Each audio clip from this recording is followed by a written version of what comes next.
Hey guys, tonight we're stepping into a world of chrome, optimism, and deeply misguided engineering. The 1950s American kitchen. Not the romantic, soft-focus version, with the checkered floor and the pie cooling on the windowsill. I mean the real 1950s kitchen, where corporations convinced an entire generation of women that their lives were incomplete without a machine that peeled potatoes by spinning them around inside a rubber drum like a tiny terrified carnival ride. So before you get comfortable, take a second to like the video and subscribe, but only if you actually enjoy what I do here. And I want to take a genuine moment to thank the person who suggested tonight's topic. You know who you are, and honestly, you sent me down a rabbit hole of vintage advertisements and broken appliance instructions that I am still recovering from. This channel only grows because of suggestions like yours, so thank you, truly. It means more than I can say. If you want to leave a comment telling me where you're listening from and what time it is, please do. It's always one of my favourite parts of putting these together. Also, the channel is now on Spotify, so if you want to drift off to history on your commute or during a walk, there's a link in the description. Check it out when you get a chance. Now dim those lights. Turn on a fan for that soft white noise, get yourself horizontal, get your blanket arranged exactly the way you like it, and maybe set your phone face down so the screen isn't slowly frying your retinas while you try to sleep. Let's pause for just a moment first, because there are some important questions that need to be asked. Have you ever wondered what it actually felt like to be a 1950s housewife? Did she genuinely believe the electric pickle slicer would change her life? Did she lie awake at night thinking, if only I had a motorized butter curler, then everything would fall into place? Was there a moment standing in a Sears appliance aisle, holding a chrome-plated contraption that claimed to core, peel and slice an apple in one motion, where she thought, this is it, this is happiness? Did she open the instruction booklet for the electric egg cooker and feel, briefly, like a scientist?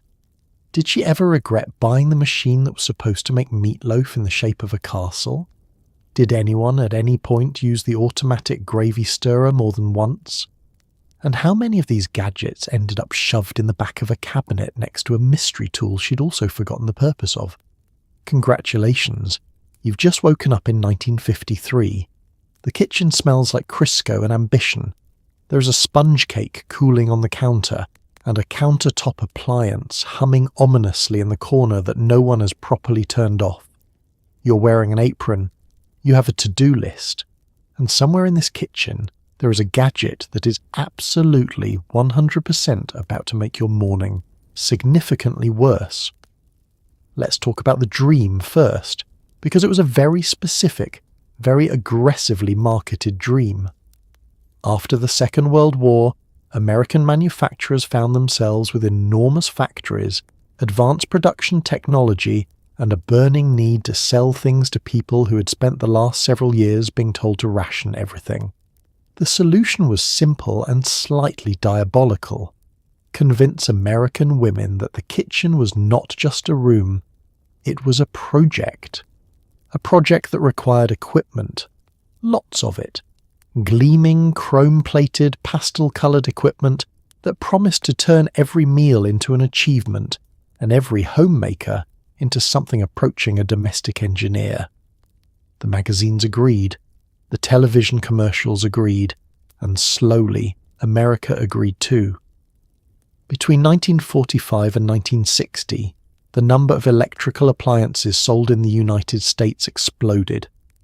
Manufacturers who had spent the war years producing military hardware pivoted, sometimes overnight, to producing toasters, mixers and motorized contraptions of increasingly creative purpose.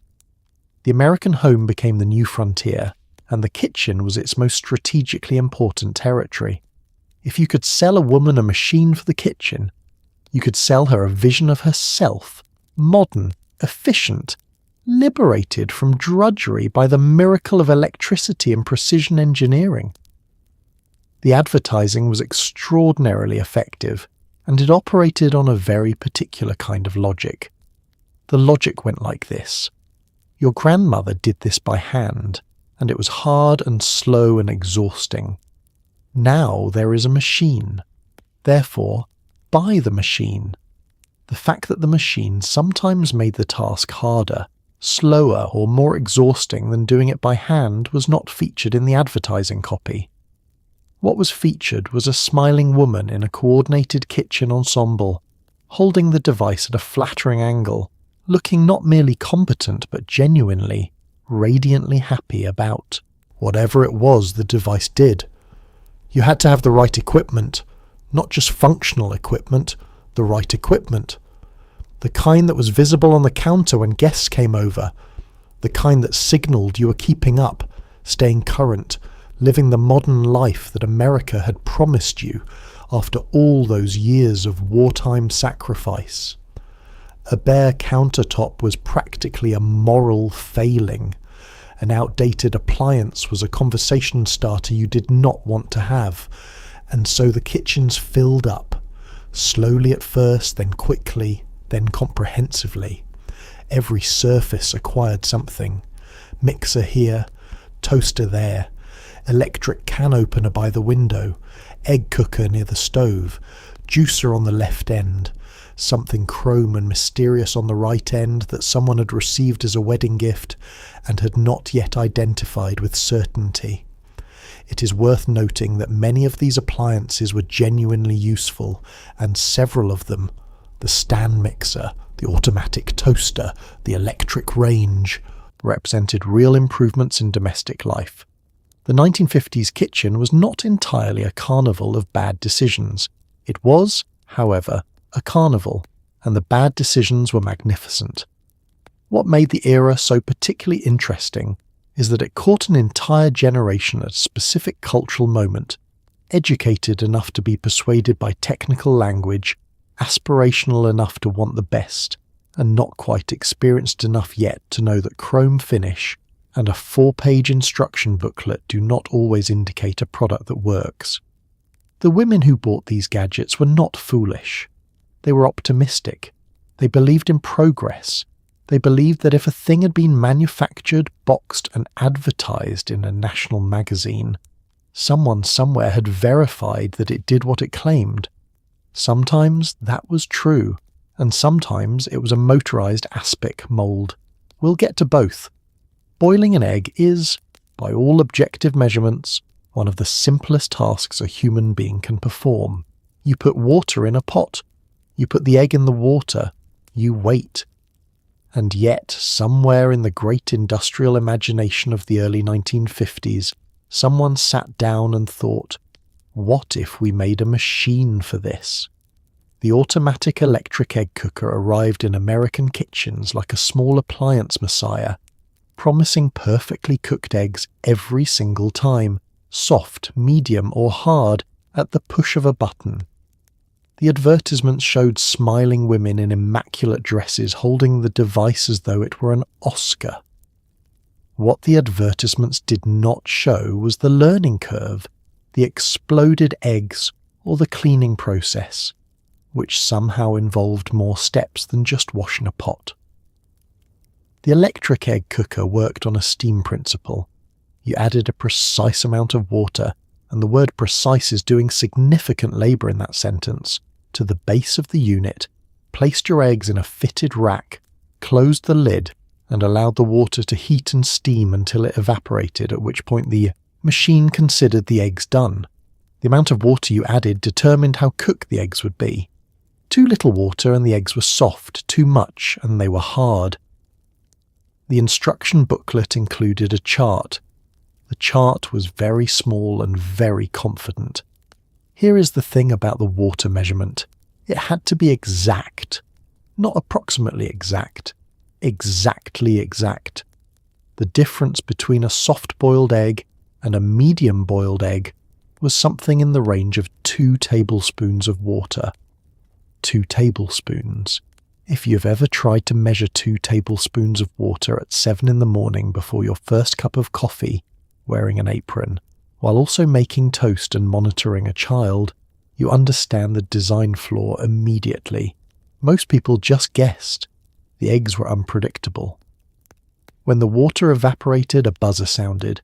This was the machine's way of announcing completion. The buzzer was not gentle. It was the kind of sound that suggests something has gone wrong, a sharp, insistent alarm that would startle anyone standing nearby and occasionally send the family dog into a full crisis. The eggs were done, or they were done adjacent, or they had overcooked because you didn't get to them immediately after the buzzer and the residual heat kept working on them inside the sealed lid. The instruction booklet had something to say about this too. The instruction booklet had something to say about everything. Cleaning the egg cooker required descaling. Water left mineral deposits on the heating element, and if these weren't removed regularly, the machine's calibration drifted, which is a technical way of saying the eggs became even less predictable than before. The descaling process involved vinegar, a waiting period, and a small brush. It was not a quick task. It was the kind of task that, if you added up the time spent doing it across a year, came to something comparable to the time you would have spent simply boiling eggs in a pot like a person. And yet the electric egg cooker sold. It sold steadily, with genuine enthusiasm for years, because the promise of it was real, even if the execution was slightly theatrical. The promise was that mornings could be reliable, that you could press a button and trust the result. The 1950s housewife was managing a household with limited margin for error, and the idea of one less variable, one less thing to watch, and time and worry about was genuinely appealing. The fact that the egg cooker introduced new variables while claiming to eliminate them is the kind of irony that takes a decade to fully appreciate. The eggs were fine mostly. The machine hummed with authority. And every morning, somewhere in suburban America, a woman measured water into a cup with the focus of a chemist and thought, this time it will be perfect. Before we go any further, let's establish something. The manual can opener works. It has always worked. For decades it opened cans reliably, required no electricity, cost almost nothing, and could be stored in a drawer without incident.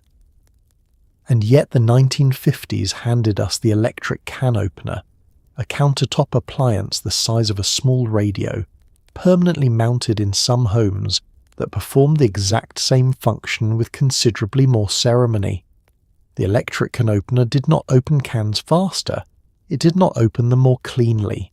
What it did do was make a satisfying mechanical whirring sound and take up an amount of counter space wildly disproportionate to its contribution to the household.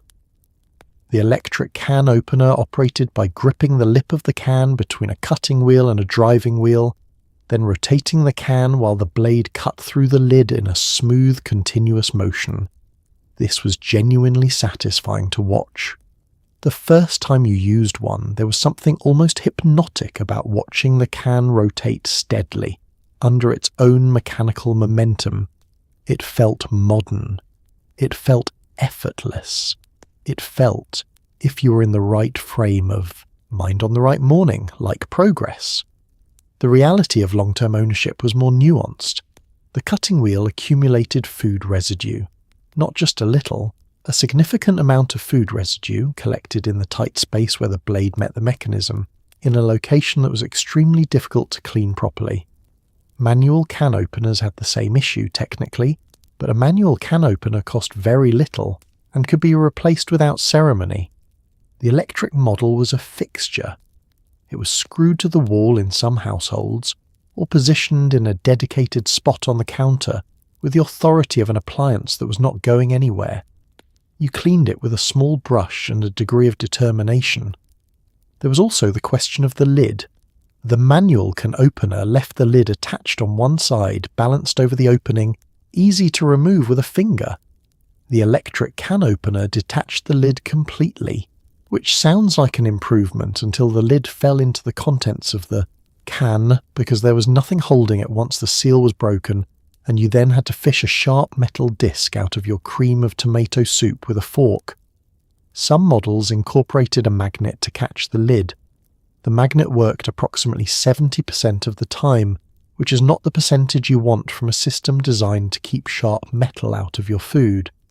The electric can opener also required the can to be positioned correctly before the mechanism engaged, which sounds straightforward until you've encountered a can that is slightly dented, or a brand whose lip is a millimetre thinner than the machine expects, or simply a morning when the alignment is not quite right, and the blade catches the lid at an angle and produces a jagged edge that no amount of careful handling is going to make feel safe.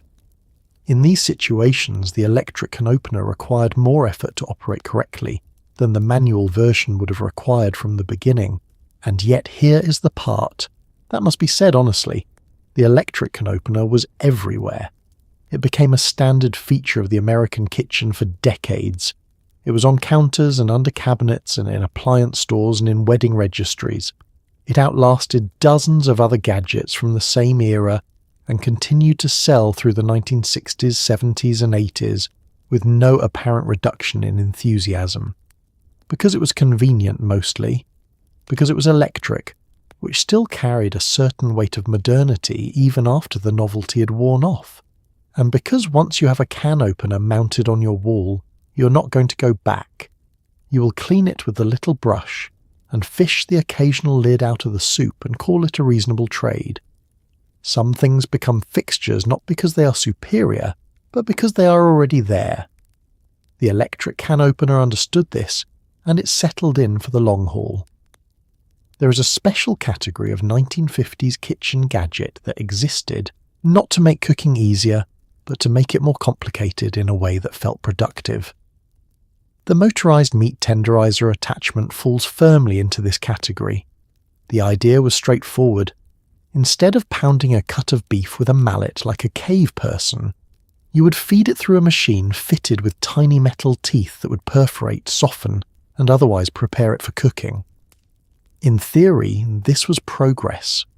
In practice, it was a chrome-plated contraption that required assembly before use, disassembly after use, and a degree of hand-eye coordination that the instruction booklet vastly underestimated. Meat tenderizing is one of those kitchen tasks that exists because cheap cuts of beef benefit from having their muscle fibers broken down before cooking. The mallet method worked. It had always worked.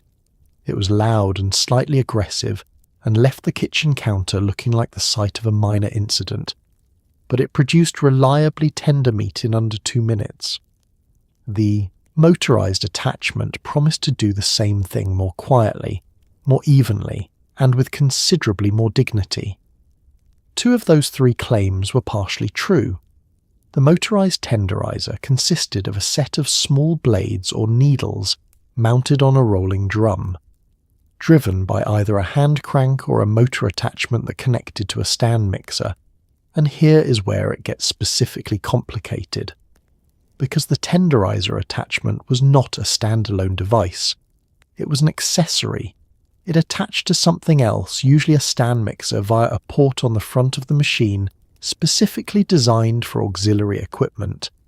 This was an elegant concept in the catalogue and a frustrating concept in the kitchen, where attachment ports were occasionally incompatible with third-party accessories, where the connection was never quite as secure as implied, and where the entire assembly vibrated with enough enthusiasm to migrate across the counter during use.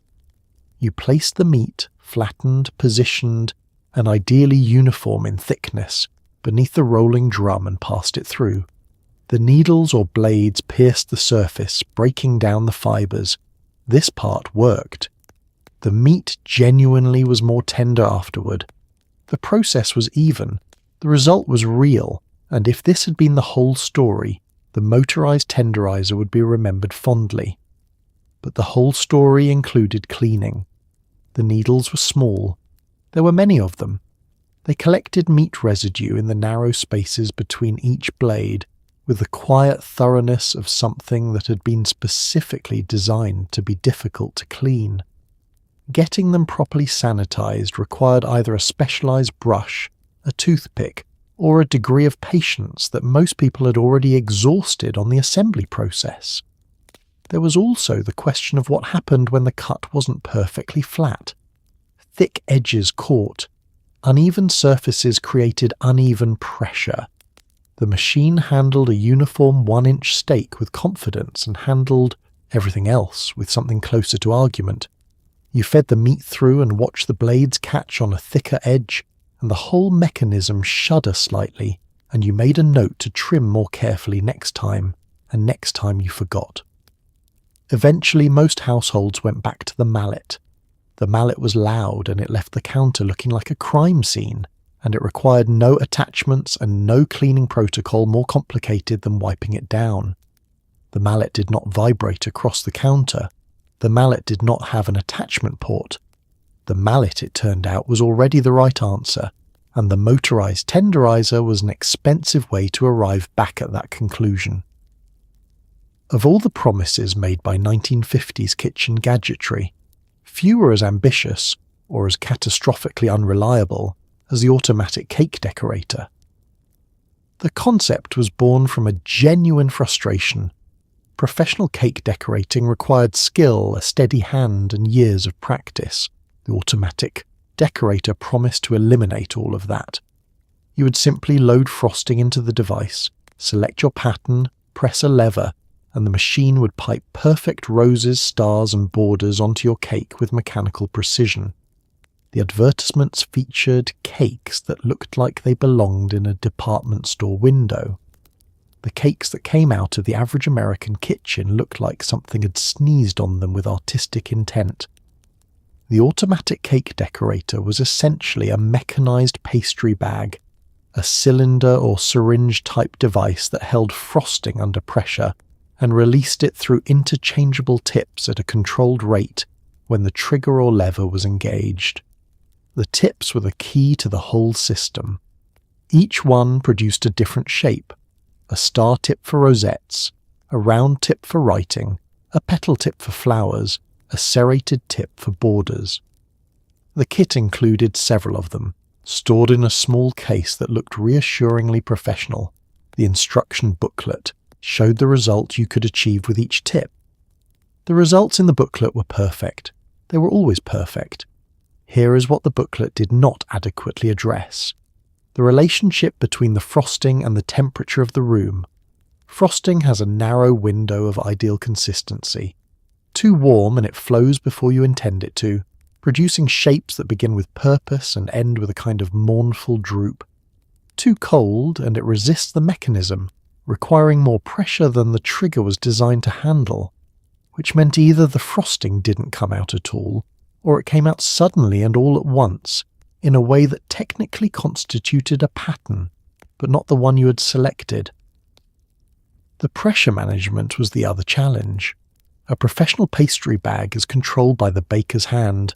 The grip tightens or loosens in real time, responding to the texture of the frosting, the resistance of the surface, the intention of the design. The automatic decorator applied pressure, mechanically at a fixed rate without feedback. You could not feel what it was doing. You could only watch, and by the time you saw something going wrong, it had already gone wrong for long enough to affect a significant portion of the cake. The rosettes were the greatest challenge. A rosette, that small, elegant spiral of frosting that looks deceptively simple on a finished cake, requires a consistent circular motion, a steady release of pressure, and a clean lift at the end to finish the shape neatly. The automatic decorator could manage the pressure and could manage the release, but the motion was yours, and the motion had to be exactly right, and it almost never was on the first attempt, or the second, or sometimes the third. The result was frequently a shape that resembled a rosette, the way a child's drawing resembles its subject, recognizable in intent, honest about its limitations. And yet, the automatic cake decorator produced on occasion something genuinely lovely. When the frosting was the right temperature, when the hand moved with the right speed, when the tip was clean and the pressure was consistent, it made a border that was even and a flower that had actual petals, and a cake that looked, briefly, undeniably, like the one in the advertisement. Those moments were real. They were infrequent and they were real, and they kept the device in the drawer instead of the bin, waiting for the next cake, the next attempt, the next chance to finally live up to what was printed on the box. Mashed potatoes are the culinary equivalent of a hug. They require a potato, something to boil it in, a fork or masher, butter, and whatever you have nearby that seems like it might help. They are forgiving, simple, and almost impossible to truly ruin. The 1950s potato riker looked at this comforting simplicity and said, "We can complicate this." The Ria was a hinged press device that pushed cooked potato through a perforated plate, producing long, thin, perfectly uniform strands of potato, light and fluffy, yes, but requiring the user to hold two handles together with considerable force while scalding hot potato extruded onto the plate below. It was essentially a giant garlic press for something that didn't need to be pressed. The argument for the potato ricer was textural, and it was, in fairness, a legitimate argument.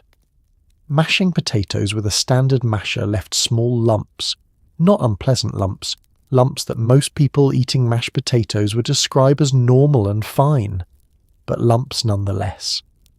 Ricing the potato produced a result with no lumps at all, smooth, light, almost cloud-like in consistency, the kind of mashed potato that restaurants served and that guests commented on favourably. If you had the time, the hand strength and the heat tolerance, the ricer produced a superior product. These are three significant qualifications. The heat was the first problem. You riced a potato hot. That was the whole point. You boiled it.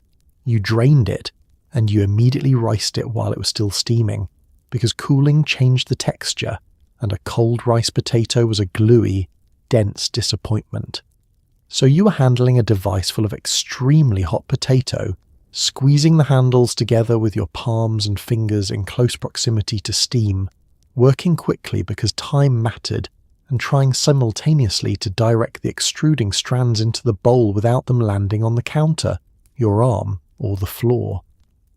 It was a performance under pressure in both the literal and figurative sense. The hand strength requirement was underestimated in every catalogue description. Squeezing a ricer through a full-size potato, not a small potato, a real Sunday dinner potato, required genuine grip strength. After the second or third potato, the hands were tired. After the fourth, there was a distinct awareness of the muscles in the forearm that persisted through dinner. If you were making mashed potatoes for a large family, you were ricing 6 or 7 potatoes, and by the end you had produced excellent mashed potatoes and a very specific kind of forearm fatigue that was difficult to explain to anyone who hadn't experienced it. Cleaning the ricer involved forcing a brush through approximately 40 small holes, each of which had retained a small but determined fragment of cooked potato that had dried slightly during the time it took you to finish the meal and return to the kitchen.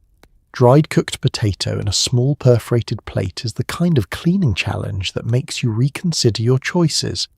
It is not impossible, but it is not quick, and it is definitely not the job you want at the end of a meal that you have already spent considerable effort preparing, and yet the mashed potatoes were extraordinary, genuinely, undeniably, worth telling your neighbour about extraordinary. Light and smooth and buttery in a way that felt almost professional.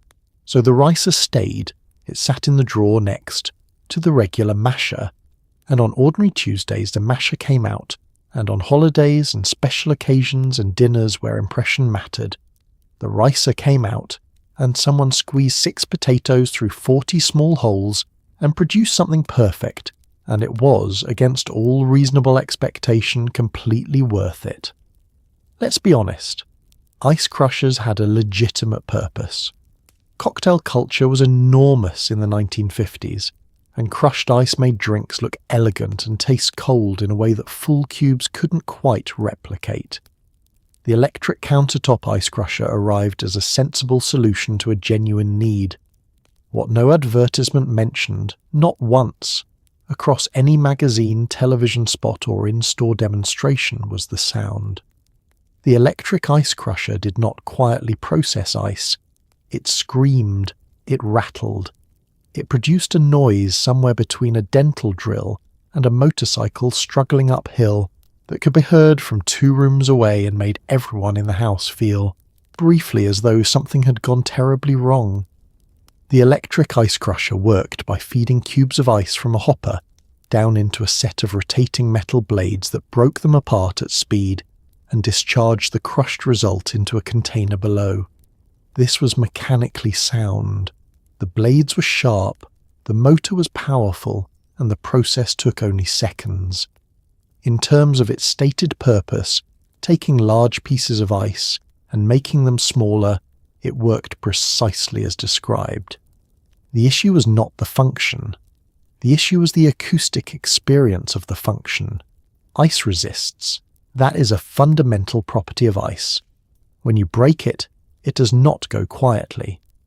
Each cube caught by the blades produced a sharp crack, followed by a high-pitched grinding as the fragments were processed further, and because there were many fragments and the motor was running continuously, this produced a sustained mechanical shriek that modern noise-level measurements would comfortably classify as requiring hearing protection in a workplace setting.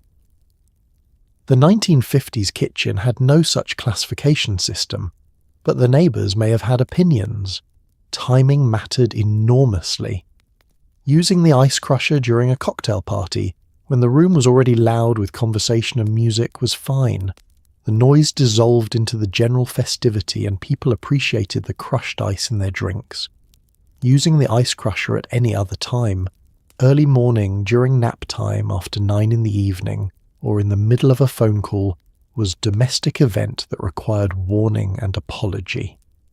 The other challenge was the ice itself. The machine required cubed ice, ideally uniform in size, fed into the hopper at a rate that the blades could manage. Too many cubes at once and the motor bogged down, producing a lower, more grinding sound and occasionally jamming. Too few, and the machine rattled emptily between each cube in a way that prolonged the experience unnecessarily.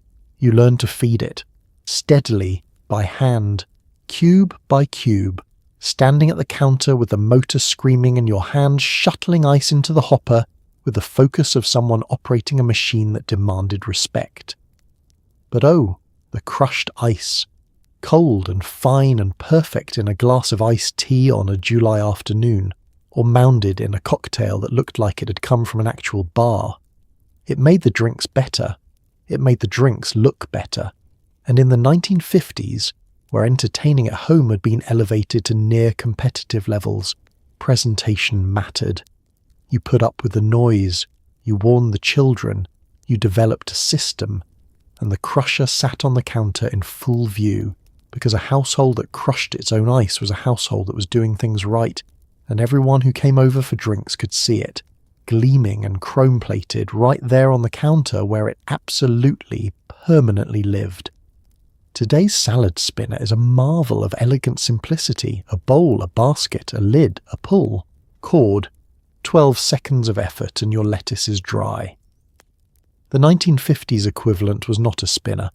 It was closer to a series of misguided experiments involving mesh baskets, hand-cranked centrifuges, and at least one design that required the user to swing a mesh bag of wet lettuce over their head in a circular motion while standing in the kitchen.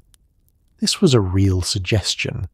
This appeared in home economics literature as a legitimate technique. The idea was that centrifugal force would fling the water off the leaves. What it actually did was fling the water onto the ceiling, the curtains, and anyone who happened to be standing in the general vicinity of the lettuce bag at the moment of maximum velocity.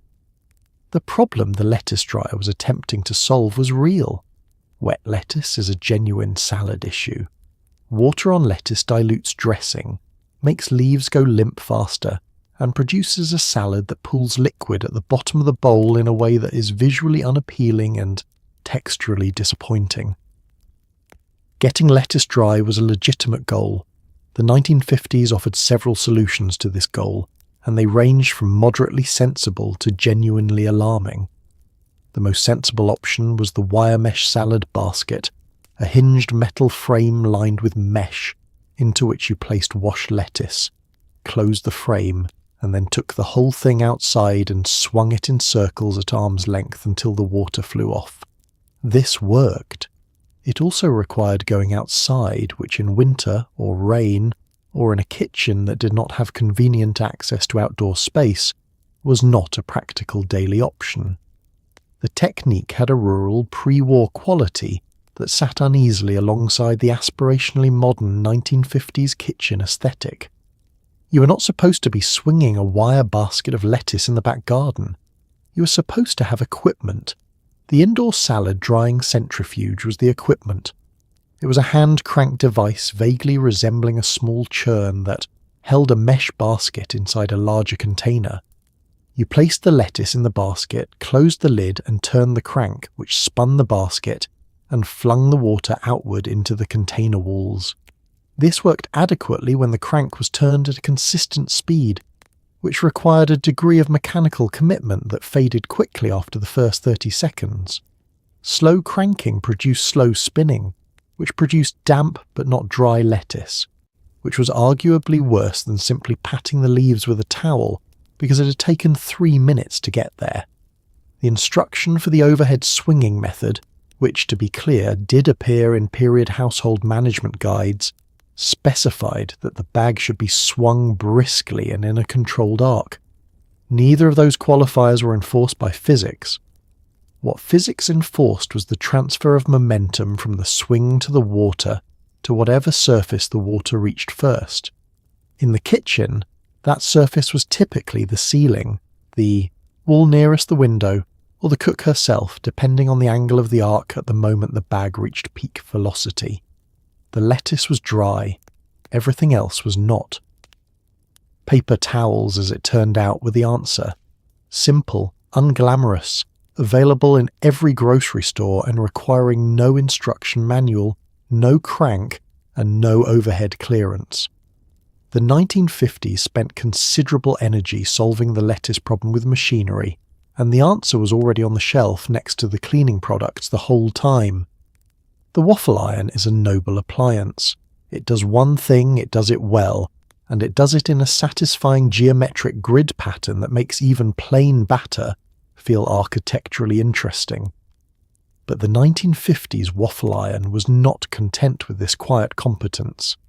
Manufacturers began releasing combination appliances, waffle irons that were also sandwich presses, also grill plates, also donut makers, also in at least one documented case intended for use as a cornbread mould. The combination appliance promised versatility. What it delivered was an appliance that did 5 things adequately and nothing particularly well, and which required an assortment of interchangeable plates that were always either in the dishwasher or missing entirely. The multi-purpose waffle iron arrived with confidence. Advertisements showed a single appliance producing waffles for breakfast, grilled sandwiches for lunch, and beautifully seared meats for dinner. A full day of cooking from one device stored on the counter and ready for action at any meal. It was the Swiss Army knife of the countertop, and it appealed enormously to women who were managing kitchens with limited storage space and a mandate to feed their families something different at every meal. Versatility was a selling point with genuine appeal. The execution was the part that required more honesty.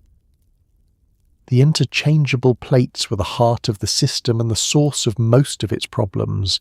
Each function required a different set of plates: flat plates for sandwiches and grilling, ridged plates for waffles, donut-shaped plates for the donut function that approximately 4 households in America actually used. The plates were stored when not in use, which is the diplomatic way of saying they were placed somewhere accessible, and then, over the course of normal kitchen life, drifted to the back of a cabinet or were stacked behind other things, or ended up in a drawer where their specific identity became gradually less clear. You could identify waffle plates. Everyone could identify waffle plates. The flat grilling plates looked very similar to the flat sandwich press plates, and the difference was meaningful enough that using the wrong one mattered, and not always in a way you discovered until the food was already on them. Changing the plates required waiting for the appliance to cool, which meant the combination appliance could not be pivoted from one function to another with any speed. You could not make waffles and then immediately make grilled cheese. You made waffles, you ate the waffles, you let the machine cool, you changed the plates, you reheated the machine, and then you made grilled cheese. This was a longer process than simply using a pan, which was already on the stove, already knew what it was, and required no plate swap. The waffle function itself was excellent. This is worth saying. When the waffle iron was operating as a waffle iron, its original, intended, optimized purpose, it was very good at it. The grid pattern was deep and consistent, the heat distribution was even, and the result was a waffle with the correct ratio of crispy exterior to soft interior that is the whole point of a waffle. The machine understood waffles. It had been designed for waffles. The other functions were additions, and the machine tolerated them the way a specialist tolerates being asked to do something outside their field, adequately, professionally, and without any particular enthusiasm. The donut plates deserve a special mention, not because they worked well, but because they represent the most optimistic entry in the combination appliances portfolio. Making donuts in a waffle iron produced something that was technically donut-shaped, that had been heated on both sides simultaneously in a way that approximated frying, and that had a texture somewhere between a waffle and a fried dough product, without being fully committed to either identity. They were not bad. They were also not donuts. They were a philosophical position on the concept of a donut, expressed in batter and heat, and most households made them once, registered the ambiguity, and returned to using the machine for waffles where it had always belonged. Sliced bread had been commercially available since 1928, which is where the phrase "the greatest thing since sliced bread" comes from, because at the time it actually was a significant domestic convenience. By the 1950s, homebread baking had been elevated to an act of love, care, and personal expression, and the homebread slicer arrived to support this hobby by ensuring that loaves could be cut into uniform slices without the unevenness of a knife. The device held the loaf in a frame and guided the knife through slotted channels at precise intervals. This worked perfectly on store-bought loaves, which were rectangular and structurally consistent. It worked rather less well on homemade loaves, which were irregularly shaped, slightly soft in the middle, and tended to compress dramatically when any lateral pressure was applied. The homebread slicer came in two main varieties. The first was a folding wooden or metal guide, a frame with a series of parallel slots that you placed flat on the cutting board, set the bread inside, and used as a template for your knife. This was the simpler and more honest version of the device. It guided the knife and kept slices even, in width, and it worked reasonably well as long as the loaf cooperated, which was the qualification around which every honest conversation about the bread slicer eventually circled. The second variety was more mechanical, a rigid frame with a built-in blade guide and sometimes a pressing mechanism to hold the loaf steady during slicing. This version was more confident in its presentation and considerably more expensive, and it operated on the principle that the loaf would be standard in shape, standard in density, and willing to be held still by a metal frame without collapsing under the lateral pressure of the holding mechanism. Fresh homemade bread is not standard in shape, is not consistent in density, being softer in the middle and firmer at the crust, and when subjected to lateral pressure from a metal holding frame, does not remain loaf-shaped so much as it becomes an oblong impression of what a loaf used to be. The soft middle was the particular challenge. Bread sliced, immediately after baking or even the same day, had a crumb structure that hadn't fully set, and the blade guide, rather than cutting cleanly through it, compressed the bread ahead of the blade, producing slices that were correct in width on the crust end and narrower in the middle, where the compression had done its quiet work. The slices looked fine from a distance. Up close, they had a pinched quality that was noticeable to anyone who was paying attention, which included every person eating the bread, and nobody who was reading the advertisement. There was also the issue of the crust. A homemade loaf with a proper crust, the kind that formed from a correctly baked loaf, required real knife pressure to cut through, which pressure the guide accommodated by allowing the knife to move more firmly, which transferred downward into the softer bread beneath and produced, at the crust boundary, a slight tearing rather than a clean cut. This was not failure exactly, it was bread. The slices were cut, and they were roughly even, and the toast they produced was fine. It was simply not the precise professional, department store result that the box had illustrated, and the gap between that illustration and the actual breakfast table is where the homebread slicer ultimately lived out its days.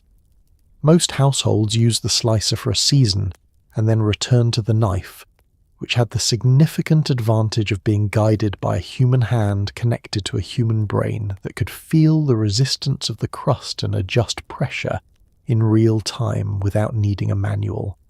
The bread slicer went into the back of the cabinet.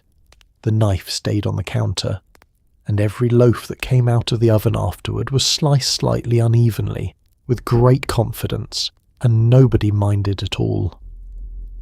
The electric carving knife arrived in American kitchens in the early 1960s, but its roots, the idea that a knife should vibrate at high speed, were firmly planted in the product development culture of the previous decade. The electric knife consisted of two serrated blades that moved rapidly against each other in a reciprocating motion, allowing users to slice through roast turkey, pot roast and bread with minimal effort. This was genuinely useful. It was also, to anyone who picked one up for the first time, profoundly alarming.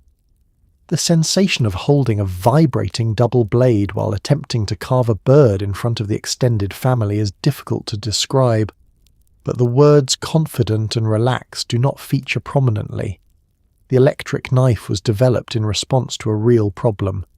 Carving a large roast or a whole turkey at the table required a sharp knife, a steady hand, and enough upper body strength to work through the joint where the leg met the carcass without losing composure in front of guests.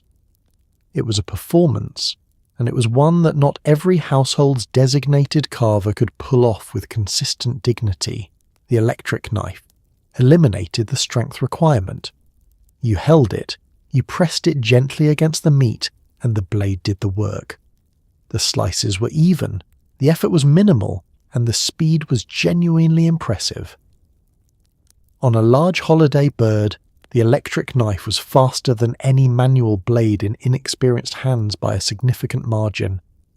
What it could not eliminate was the noise. The electric knife hummed. Not the quiet hum of a well-tuned machine, a persistent mechanical buzz that projected across a dinner table and made quiet conversation momentarily difficult. During the actual carving, when blade met meat, the pitch changed, dropping slightly as the resistance increased and rising again as the blade cleared the cut. This produced a variable, slightly urgent soundtrack that did not pair well with the soft background music most hostesses had selected for their dinner parties. It was the sound of industry at a table set for company. The vibration was the other variable. Two blades moving in, opposition at speed produced a vibration that travelled up through the handle and into the hand of whoever was holding it. For most tasks this was manageable, an odd sensation like holding a large electric toothbrush. For precision work, separating a wing at the joint, navigating around a bone, cutting thin slices that required controlled angle, the vibration introduced an unpredictability that was difficult to compensate for. You could feel where you wanted the blade to go.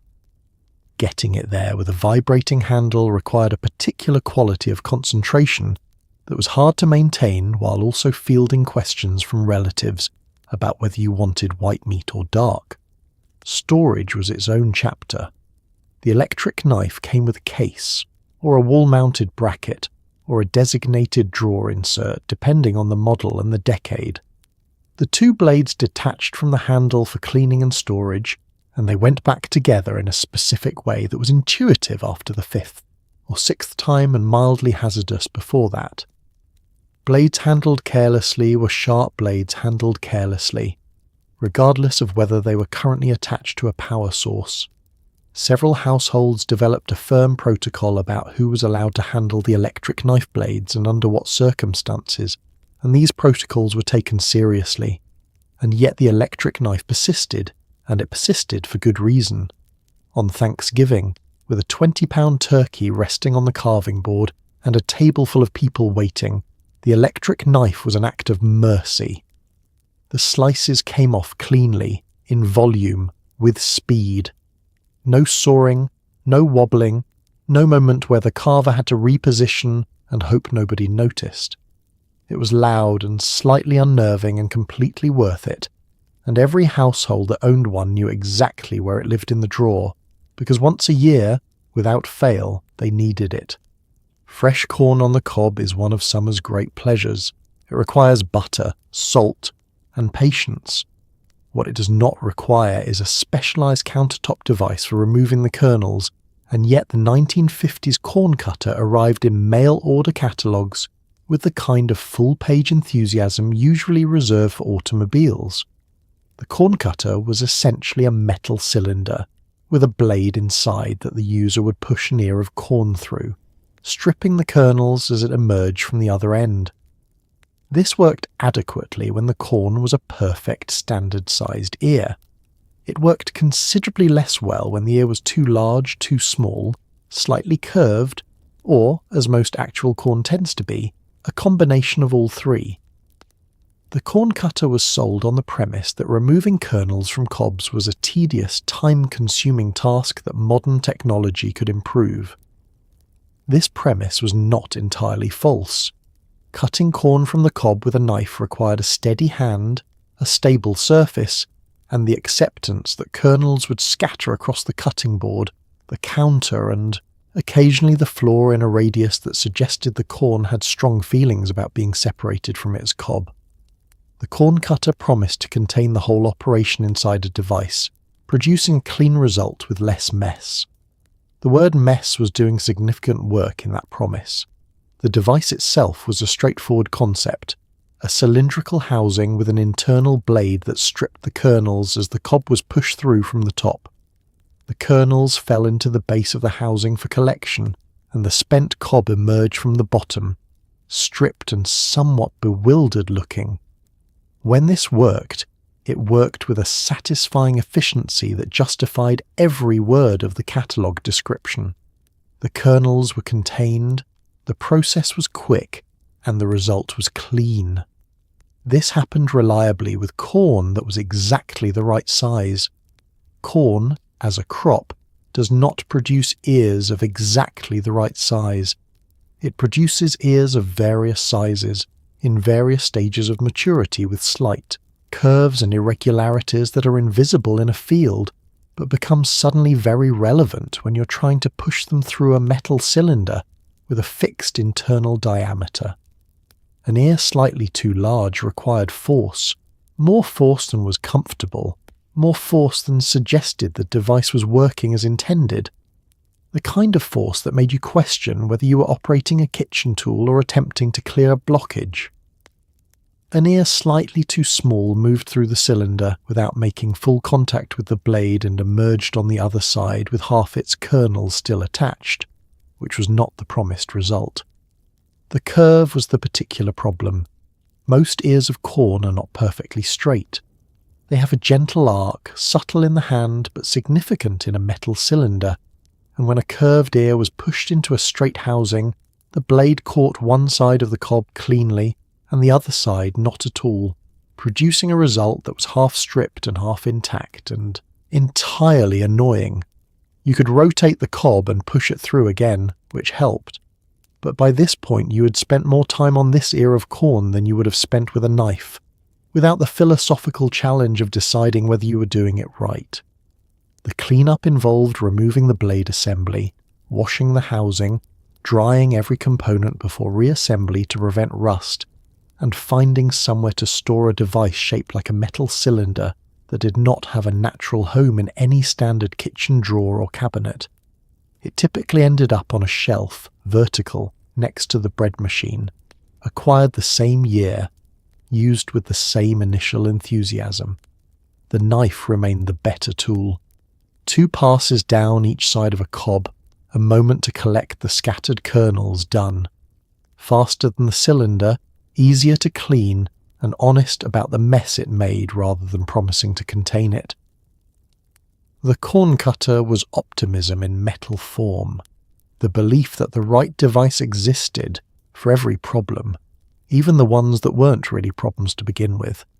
Fondue arrived in American culture in the 1950s as the height of cosmopolitan sophistication, a Swiss tradition repurposed as dinner party theatre, complete with a specialised pot, specialised forks, an open flame, and a set of unspoken social rules that no one had been adequately briefed on before the evening began. The fondue set required the purchase of cheese in types and quantities that most American grocery stores did not routinely stock. It required a specific type of bread cut into specific cubes. It required that everyone at the table agree to share a pot of molten dairy product using long, thin forks, and that they do so cheerfully, without burning themselves or losing a cube of bread to the depths, which the rules stated inexplicably was punishable by some form of social forfeit. The fondue set arrived in American homes via 2 routes, either as a gift, the kind of aspirational gift that said I think of you as the sort of person who entertains internationally, or as a deliberate purchase by someone who had read about Swiss fondue in a magazine and decided that this was the thing that would transform their dinner parties from pleasant to memorable. Both pathways produced the same outcome: a caquelon pot, a stand, a small burner, and a set of long colour-coded forks that were designed to keep track of whose fork was whose around the shared pot. The colour coding was important. The forks were identical except for a small ring of coloured enamel on the handle. At a candlelit dinner party, these were nearly impossible to distinguish. The cheese itself was the first authenticity challenge. Traditional Swiss fondue used Gruyère and Emmental, melted with white wine and a small amount of kirsch, a cherry brandy, and rubbed with garlic. Gruyère was available in American specialty grocers in the 1950s, but at a price that required commitment. Emmental was accessible. The kirsch was the variable. Many American recipes of the era substituted dry white wine without the kirsch, which produced a fondue that was good but not quite the same, or used American Swiss cheese, which melted with less resistance but produced a milder, less complex flavour. You could make it work. It required research, planning, and 2 grocery store trips, which was already more preparation than most dinner party dishes demanded. The open flame burner underneath the pot required regulation throughout the meal. Too high and the cheese overheated, separating into a greasy pool with rubbery solids suspended in it. Not the intended result and not recoverable under social circumstances. Too low and the cheese cooled and thickened and began to seize, which required stirring, which required reaching over the communal pot in a way that disrupted the flow of conversation. The host or hostess spent the dinner party with one eye permanently on the flame, making small adjustments with the focused attention of someone monitoring a piece of equipment rather than enjoying a meal they had spent the afternoon preparing. And then there was the dropping of the bread. Swiss fondue tradition held that anyone who lost their bread in the pot had to pay a forfeit, buying the next bottle of wine, kissing a neighbour, performing some light-hearted penalty depending on which version of the rules was being applied. This was charming in Switzerland. In an American living room in 1957, with guests who had varying familiarity with fondue etiquette and varying tolerances for playful social penalties, it introduced a layer of low-level anxiety to what was supposed to be a relaxed meal. Guests held their forks very carefully. They dipped with precision. They smiled determinedly when the cheese pulled and swung and threatened to take the bread with it into the pot. The fondue set spent most of the year in a box in the hall closet, brought out twice, annually with the ceremony of an heirloom and the logistics of a small catering operation. It was, on its best evenings, genuinely wonderful, warm and social and fragrant in a way that made the dining room feel like a chalet. On its other evenings, it was separated cheese and a small burn on someone's wrist, and a set of colour-coded forks that nobody could identify correctly by the end of the first glass of wine. Both versions were entirely worth it. That's the thing about fondue. It was never really about the cheese. If there is a single food trend that perfectly captures the 1950s, kitchen's complicated relationship with ingredients, it is aspic. For the uninitiated, aspic is a savoury gelatin, meat broth, thickened with gelatin, into which other foods are suspended and allowed to set. This produced dishes that were visually striking, structurally impressive, and deeply, profoundly confusing to eat. The 1950s home cook collected aspic moulds the way today's home cooks collect sheet pan inserts in many shapes for many purposes, with the unshakable conviction that the right mould would finally produce the dish that would make guests stop and stare in genuine admiration. This conviction was not always rewarded. Aspic has a long and respectable culinary history. It appeared in French haute cuisine for centuries as a sophisticated technique for preserving and presenting food, meats and vegetables suspended in clarified, jewel-clear gelatin, sliced at the table with the ceremony of a centerpiece. The aspic of professional French kitchens was technically demanding, visually extraordinary, and the result of hours of careful work by trained cooks. The aspic of the 1950s American kitchen was made from canned beef broth, a packet of unflavoured gelatin, and whatever happened to be in the refrigerator that afternoon, poured into a ring mould and left to set overnight. The moulds themselves were a collection unto their own. The ring mould, a round, tube-centred pan that produced a wreath-shaped aspic, was the foundational piece. Beyond that, the ambitious 1950s cook might accumulate a fish-shaped mould for seafood aspics, a star-shaped mould for presentations with a festive intention, a loaf pan for the more understated aspic occasions, and a collection of individual dome moulds for single-serving versions served on lettuce leaves at luncheons. Each mould represented an occasion, a guest list, a specific social ambition.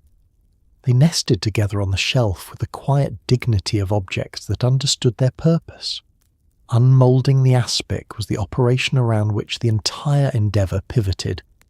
The aspic had to be cold enough to hold its shape, but not so cold that it adhered permanently to the mould. The release was achieved by briefly dipping the mould in warm water for exactly the right amount of time, which was somewhere between 2 seconds and 10 seconds, depending on the mould material, the gelatin, concentration, and atmospheric conditions that no recipe ever adequately specified. Too little time in the warm water and it wouldn't release. Too much and the aspic softened at the edges and came out with a glossy exterior that rapidly lost its definition. You placed the serving plate over the mould, flipped both simultaneously, and held your breath. When it worked, the aspic held its shape perfectly on the plate, firm, glistening, a ring of savoury amber gelatin with vegetables or meats suspended at precise intervals throughout. It looked professional. It looked elegant. It looked like something that had required considerably more skill than it actually had. Guests remarked on it favourably, which was the entire point.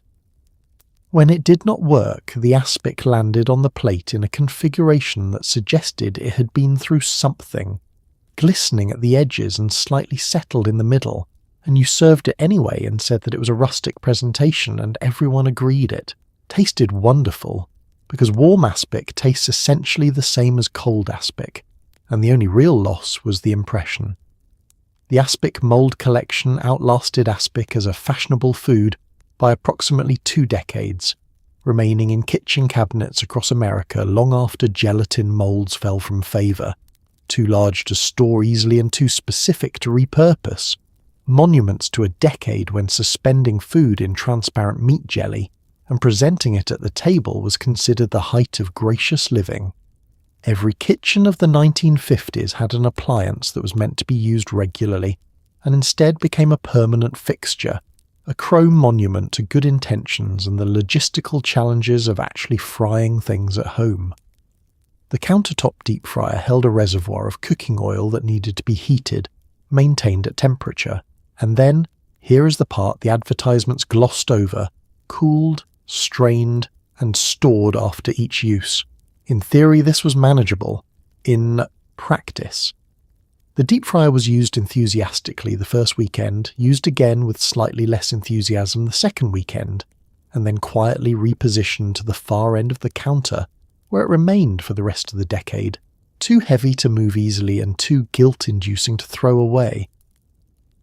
Deep frying at home was a genuinely appealing idea. Restaurant-fried food, crispy, golden, hot, was a pleasure that American families wanted to replicate domestically, and the countertop deep fryer promised exactly that. The electric models of the 1950s heated oil to a controlled temperature, held it there via a thermostat, and provided a basket for lowering food in and lifting it out cleanly. Compared to the stovetop method, which required a candy thermometer, constant attention, and a pot of hot oil that could tip with catastrophic results, the electric deep fryer was safer, more consistent, and significantly more confidence-inspiring. The advertisements were right about this part. What the advertisements handled with less honesty was the oil management. A deep fryer required a substantial quantity of cooking oil, shortening or vegetable oil, typically several quarts, to maintain the depth necessary for proper frying. This oil could be reused, which was the economical argument for the device, but reusing it properly required straining it after each use to remove food particles, storing it in a container between uses, and monitoring its quality over time, because oil that had been used repeatedly and not properly strained gradually darkened, developed an off flavour, and eventually reached a state where it was imparting more to the food than heat. The straining process required the oil to cool to a temperature safe for handling, which took time, not a little time, a significant amount of time, during which the deep fryer sat on the counter with its reservoir of used oil and its cooling element and waited. This was fine if you'd fried things at 5 in the afternoon. It was less fine if you had fried things at 8 in the evening and wanted the kitchen to be clean before bed. The oil was still warm at 10. You went to bed. The deep fryer was still on the counter the next morning, and the morning after that. And somewhere in that stretch of days the straining didn't happen and the oil was used again without it.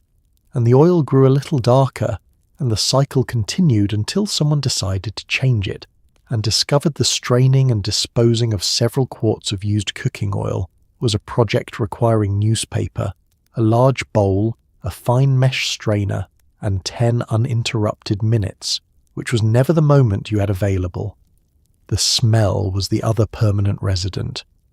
Deep frying produces an aroma that's magnificent for 30 seconds and then becomes the dominant olfactory feature of any enclosed space for the next 12 hours. The kitchen smelled of fried food. The hallway adjacent to the kitchen smelled of fried food. Clothes left in the vicinity smelled of fried food. Curtains absorbed it with a particular enthusiasm. 1950s Housewives managed this with ventilation, with liberal use of whatever air freshener the era provided, and with a philosophical acceptance that a household that fried things at home was a household that smelled like it. The deep fryer stayed on the counter, because moving it meant dealing with the oil first, and dealing with the oil was always tomorrow's project. It became furniture. Guests walked past it without comment. The family worked around it, and twice a year on special occasions someone heated it up and made donuts, and for one afternoon the whole project justified itself completely. The 1950s pressure cooker was a legitimately useful piece of equipment. It reduced cooking times dramatically. tenderized tough cuts of meat in a fraction of the normal time, and could prepare a meal that would otherwise take hours in under 40 minutes. It was also, to the women who used it, a source of considerable domestic anxiety. Because the pressure cooker, and this was not paranoia, this was documented product history, had a tendency to explode. Not consistently, not predictably, not in any way that could be reliably avoided by following instructions. It simply occasionally built up more pressure than the seal could hold, and then the lid departed the pot with significant velocity and a great deal of hot beef stew in all directions. The pressure cooker worked by sealing a pot completely and allowing the liquid inside to heat beyond the normal boiling point. Under pressure, water boils at a higher temperature, around 250 degrees Fahrenheit, rather than the usual 212, which meant that food cooked faster and collagen in tough meats broke down more completely. This was real science, real benefit, and in skilled hands a real improvement over conventional cooking methods. A pot roast that took 3 hours in the oven took 45 minutes in the pressure cooker. Dried beans that needed overnight soaking and an hour of simmering were ready in 20 minutes. The time savings were extraordinary. The anxiety came from the pressure release. Steam had to go somewhere, and the pressure cooker managed this through a weighted valve on the lid, a small metal weight that rocked and hissed as steam escaped, maintaining the pressure within safe parameters. You watched the valve. Every experienced pressure cooker user developed a relationship with their valve, what its normal rocking rhythm sounded like, what too fast or too slow suggested, how it behaved with different volumes of liquid and different cooking temperatures. You learnt to read it. Until you could read it, the pressure cooker sat on the stove and hissed and rocked, and you stood at a respectful distance and wondered. Early models, particularly those from the 1940s and the immediate post-war years, had seal and valve designs that were less reliable than later iterations. Stories circulated through neighborhoods and church groups and the backs of women's magazines about pressure cookers that had failed, lids that had blown off, stews that had redecorated ceilings, the unmistakable sound of a kitchen incident in progress. These stories were not urban legend. They were reports from real kitchens, real ceilings, real families who had underestimated either the device or the importance of checking the seal before use. By the mid-1950s, manufacturers had improved the safety mechanisms considerably. Newer models included secondary pressure release valves, more robust seals, and clearer instructions about fill levels, because overfilling a pressure cooker was one of the primary causes of failure, and the instruction booklets, while specific, were not always consulted with the attention their subject matter warranted. The improved models were safer, they still hissed, they still required watching. And the stories from the earlier era had not been forgotten by anyone who had heard them firsthand. The pressure cooker sat on the stove with authority. It produced outstanding results. It fed families quickly on nights when time was short and appetites were large. And every woman who used one regularly carried in the back of her mind a small, specific awareness, not quite fear, but something adjacent, that this was a device that rewarded respect and attention. You checked the seal every time. You never overfilled it. You stood near enough to monitor but not directly over it.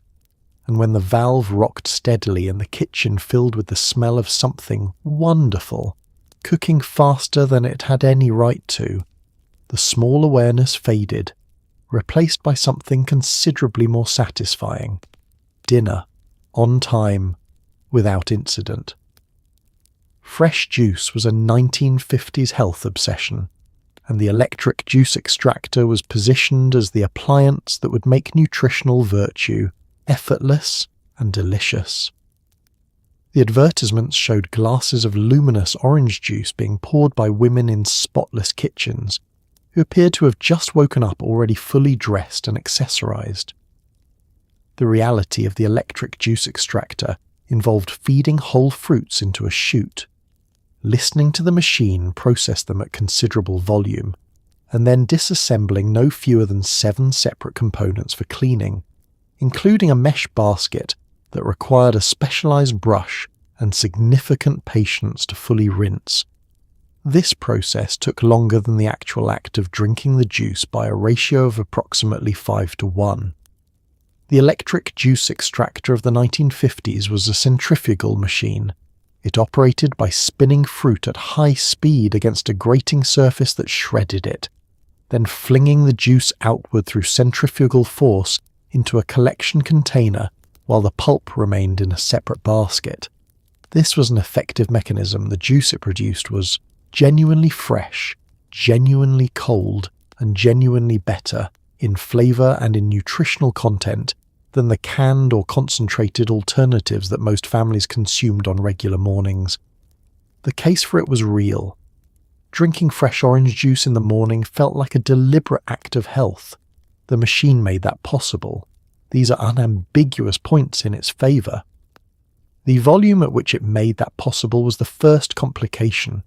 The centrifugal extractor was loud, significantly louder than the advertisement suggested through their absence of any mention of sound. The motor spun at high speed. The grating surface shredded fruit with vigorous mechanical enthusiasm.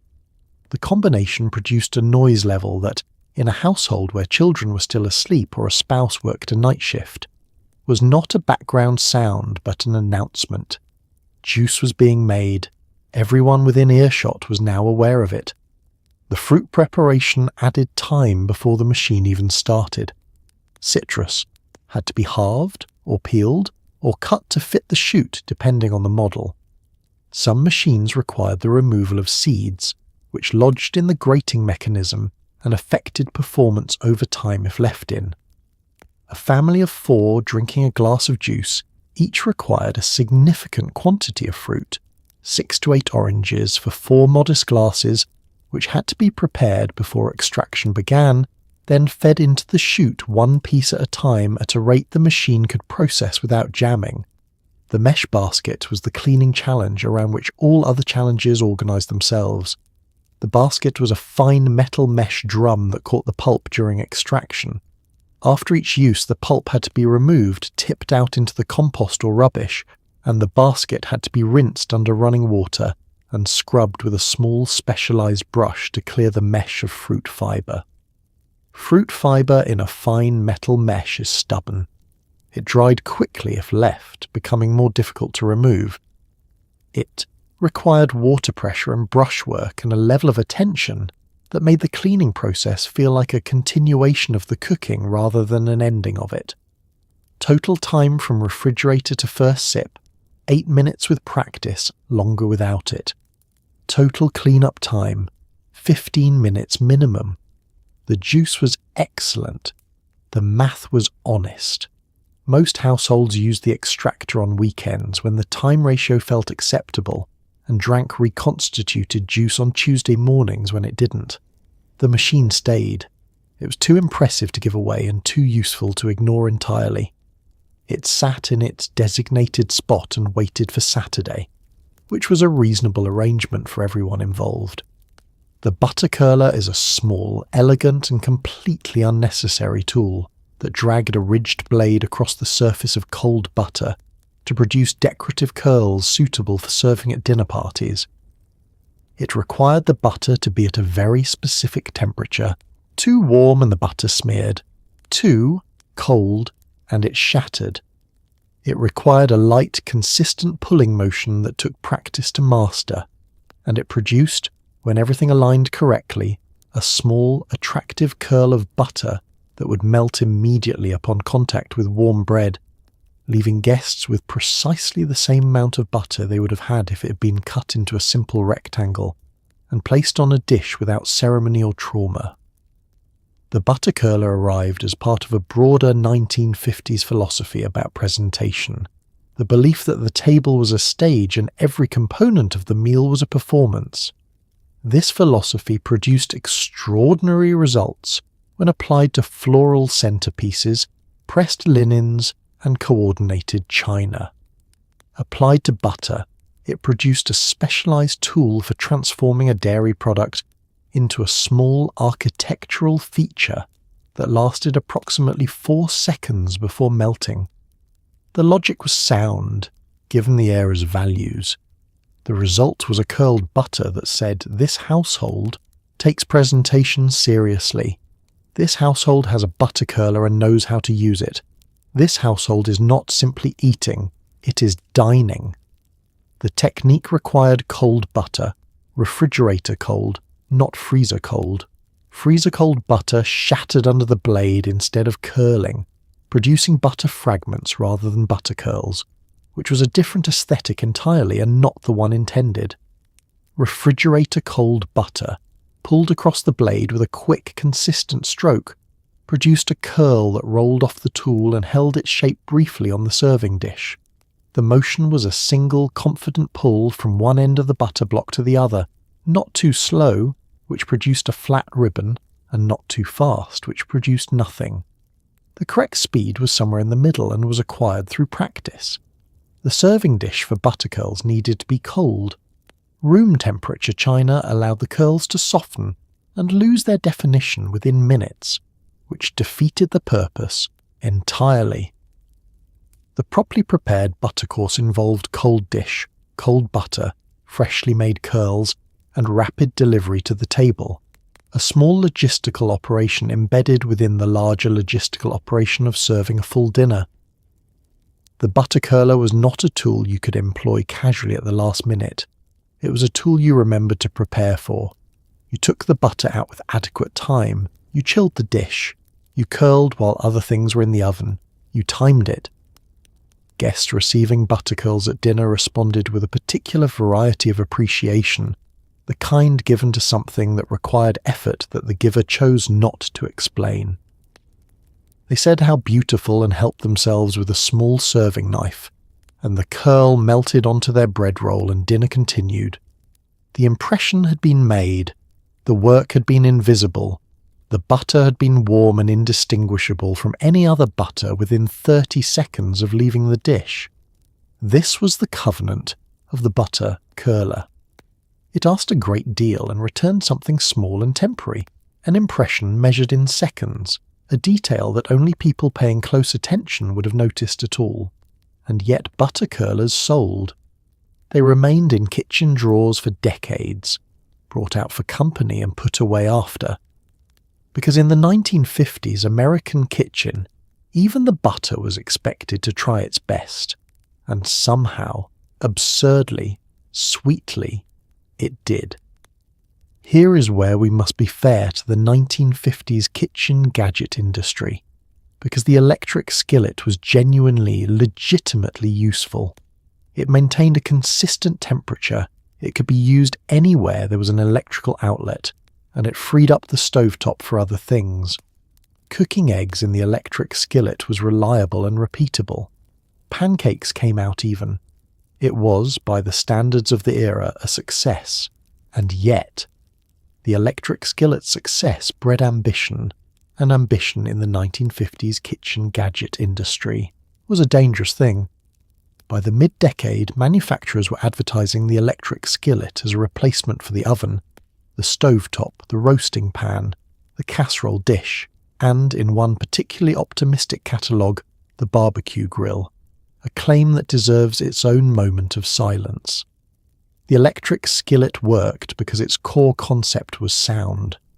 A large, flat cooking surface with a built-in thermostat that held a consistent temperature was useful for a wide range of tasks that conventional stovetop cooking performed inconsistently, because stovetop heat varied between burners and between stoves and required constant monitoring and adjustment. The electric skillet's temperature was set, maintained, and reliable. You set it to 350 degrees and it stayed at 350 degrees, which meant your pancakes browned evenly from the first one to the last, and your fried chicken cooked through without the outside burning before the inside was ready. It was large enough to cook a full meal in a single vessel. You could saute onions, brown meat, add liquid, and simmer a complete dish from start to finish without transferring anything between pans. For a busy household managing multiple mouths and multiple food preferences simultaneously, the electric skillet as a one-pan solution had real value. It also had the advantage of being portable, which meant it could be used on the dining table for tableside cooking, on the back patio for outdoor meals, or in the spare room when the kitchen was occupied, a flexibility that conventional cookware couldn't match. The problems arose when the advertising pulled ahead of the product's honest capabilities. The claim that the electric skillet could replace the oven required believing that a flat, lidded pan set on a countertop could replicate the enclosed circulating heat of an oven cavity. It could not.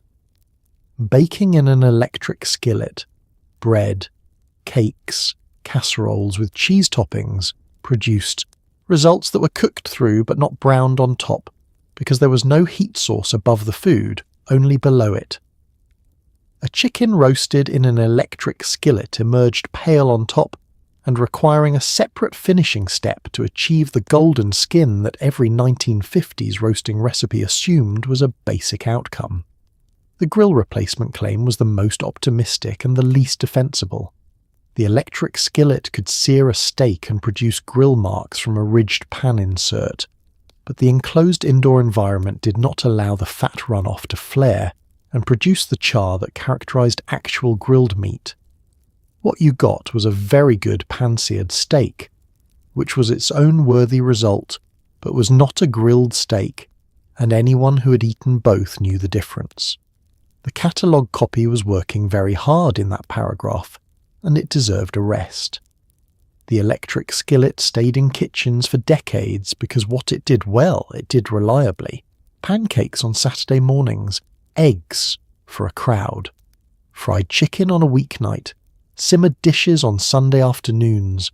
It was not an oven. It was not a grill. It was an excellent skillet with a thermostat, and that was more than enough to earn its place on the counter, provided everyone agreed to stop asking it to be something it wasn't, which, in the 1950s kitchen, was a significant ask. The mechanical kitchen timer was not a new invention in the 1950s, but it was elevated during this decade to something approaching a household authority figure. The timer did not merely track cooking time. The timer determined when things happened, when the family ate, when the oven turned off, when the housewife was permitted to stop attending to one task and begin another. The relationship between a 1950s housewife and her kitchen timer was complicated in the way that all relationships with rigid external schedules tend to be complicated, particularly when the schedule assumes that a roast will always take exactly the same amount of time regardless of its size, the oven's actual temperature, or what was happening in every other pot on the stovetop simultaneously. The 1950s kitchen timer was typically a small mechanical device, spring wound, set by twisting the dial forward to the desired number of minutes, which then counted back to 0 while a small indicator showed the remaining time. At 0, it rang. The ring was not a gentle chime or a soft tone. It was a bell, a physical resonant bell struck by a mechanical hammer that produced a sound with the energy and intention of a small fire alarm. It did not suggest the meal was ready. It announced it, with authority, to everyone in the house and occasionally to people on the adjacent property. The timer's role expanded during the 1950s, partly because cookbooks and food columns began building time into their recipes more explicitly, a reflection of a cooking culture that was becoming more systematic, more measurable, and more confident that science and precision could be applied to domestic work the way they were being applied to industrial production. Timing was control. Control was modern. The timer was the instrument of that modernity, sitting on the counter with its white face and its minute increments, organizing the kitchen around a schedule that the recipe had determined and the cook was expected to honor. The complication was the simultaneity. A full dinner required multiple things cooking at multiple rates, and the single kitchen timer tracked one of them. The rest were tracked by the cook, by memory, by smell, by the particular sound a pan of butter made when it was on the edge of browning too fast, by experience accumulated across years of cooking that no timer could replicate. The timer was assistance, not replacement, and using it as replacement, setting it, and leaving the kitchen on the assumption that all would be well when it rang was the kind of optimism that produced overcooked vegetables with mechanical regularity. Multiple timers existed by the late 1950s, and some households acquired 2 or 3, setting them in sequence for different components of a meal. This worked in theory and in the calm imagining of a cook who had not yet started the meal. In practice, 3 timers ringing in non-synchronized sequence over the course of an hour created an auditory environment in the kitchen that was difficult to interpret in real time. Which ring was the rice? Was that the first ring or the second? If 2 timers rang within a minute of each other, the order in which you attended to them required a split-second decision about which component of the meal was more sensitive to being left 5 minutes past its moment, a decision the timer had not been asked to make and could not help with. And yet the kitchen timer was indispensable. It freed up a portion of the cook's attention for other tasks. It provided a concrete moment of completion in a process that could otherwise feel endless and unresolvable. It rang and the oven was turned off and the roast was resting and the next thing could begin. In a kitchen managing 5 things at once for a household of 4, that ring was not an alarm. It was, however briefly, a form of order. And in the 1950s kitchen, order was the whole ambition. The timer rang. Dinner was ready. The family came to the table. Everything for a moment was exactly on time. The 1950s refrigerator was not merely a cold box. It was an organizational system, a design statement, and a storage philosophy all wrapped in rounded white enamel with chrome accents. It had a crisper drawer for vegetables, a butter compartment, an egg caddy, a dedicated dairy shelf, a meat keeper, and at least one mystery compartment whose purpose shifted depending on which appliance manual you were reading. The advertisements showed refrigerators arranged with the precision of a museum display, each item in its designated zone, no item out of place, the egg caddy full of eggs in matching orientation. No 1950s refrigerator that was actually used by an actual family ever looked like this, even briefly. The refrigerator of this era represented a genuine leap in domestic life. Ice delivery had been the standard method of food cold storage well into the 1930s in many American households, and the shift to electric refrigeration, reliable, self-contained, requiring no ice, no drip pan, no delivery schedule, was a transformation that cannot be overstated. By the 1950s, the refrigerator was no longer a luxury. It was a household expectation, and manufacturers competed fiercely on the basis of features, capacity, and the number of specialized compartments that distinguished their model from the one in the competitor's showroom. The crisper drawer was the most universally understood compartment. It maintained a slightly higher humidity than the rest of the refrigerator, which slowed the wilting of vegetables and extended the usable life of leafy greens by several days. This was real, measurable, and useful, and everyone who owned a crisper drawer used it for vegetables, or for things they intended to use as vegetables, or for things that had once been vegetables and had quietly become something else during the 2 weeks they had been pushed to the back. The crisper drawer was also the compartment most likely to contain a surprise, a lone celery stalk, a forgotten half lemon, a small paper bag whose contents were no longer identifiable by sight alone. The butter compartment occupied a shelf in the door, slightly warmer than the main refrigerator body, because butter stored at a few degrees above the main chill was softer and easier to spread. This was thoughtful engineering, genuinely appreciated by anyone who had tried to spread refrigerator cold butter on soft bread and watched the bread lose the structural argument immediately.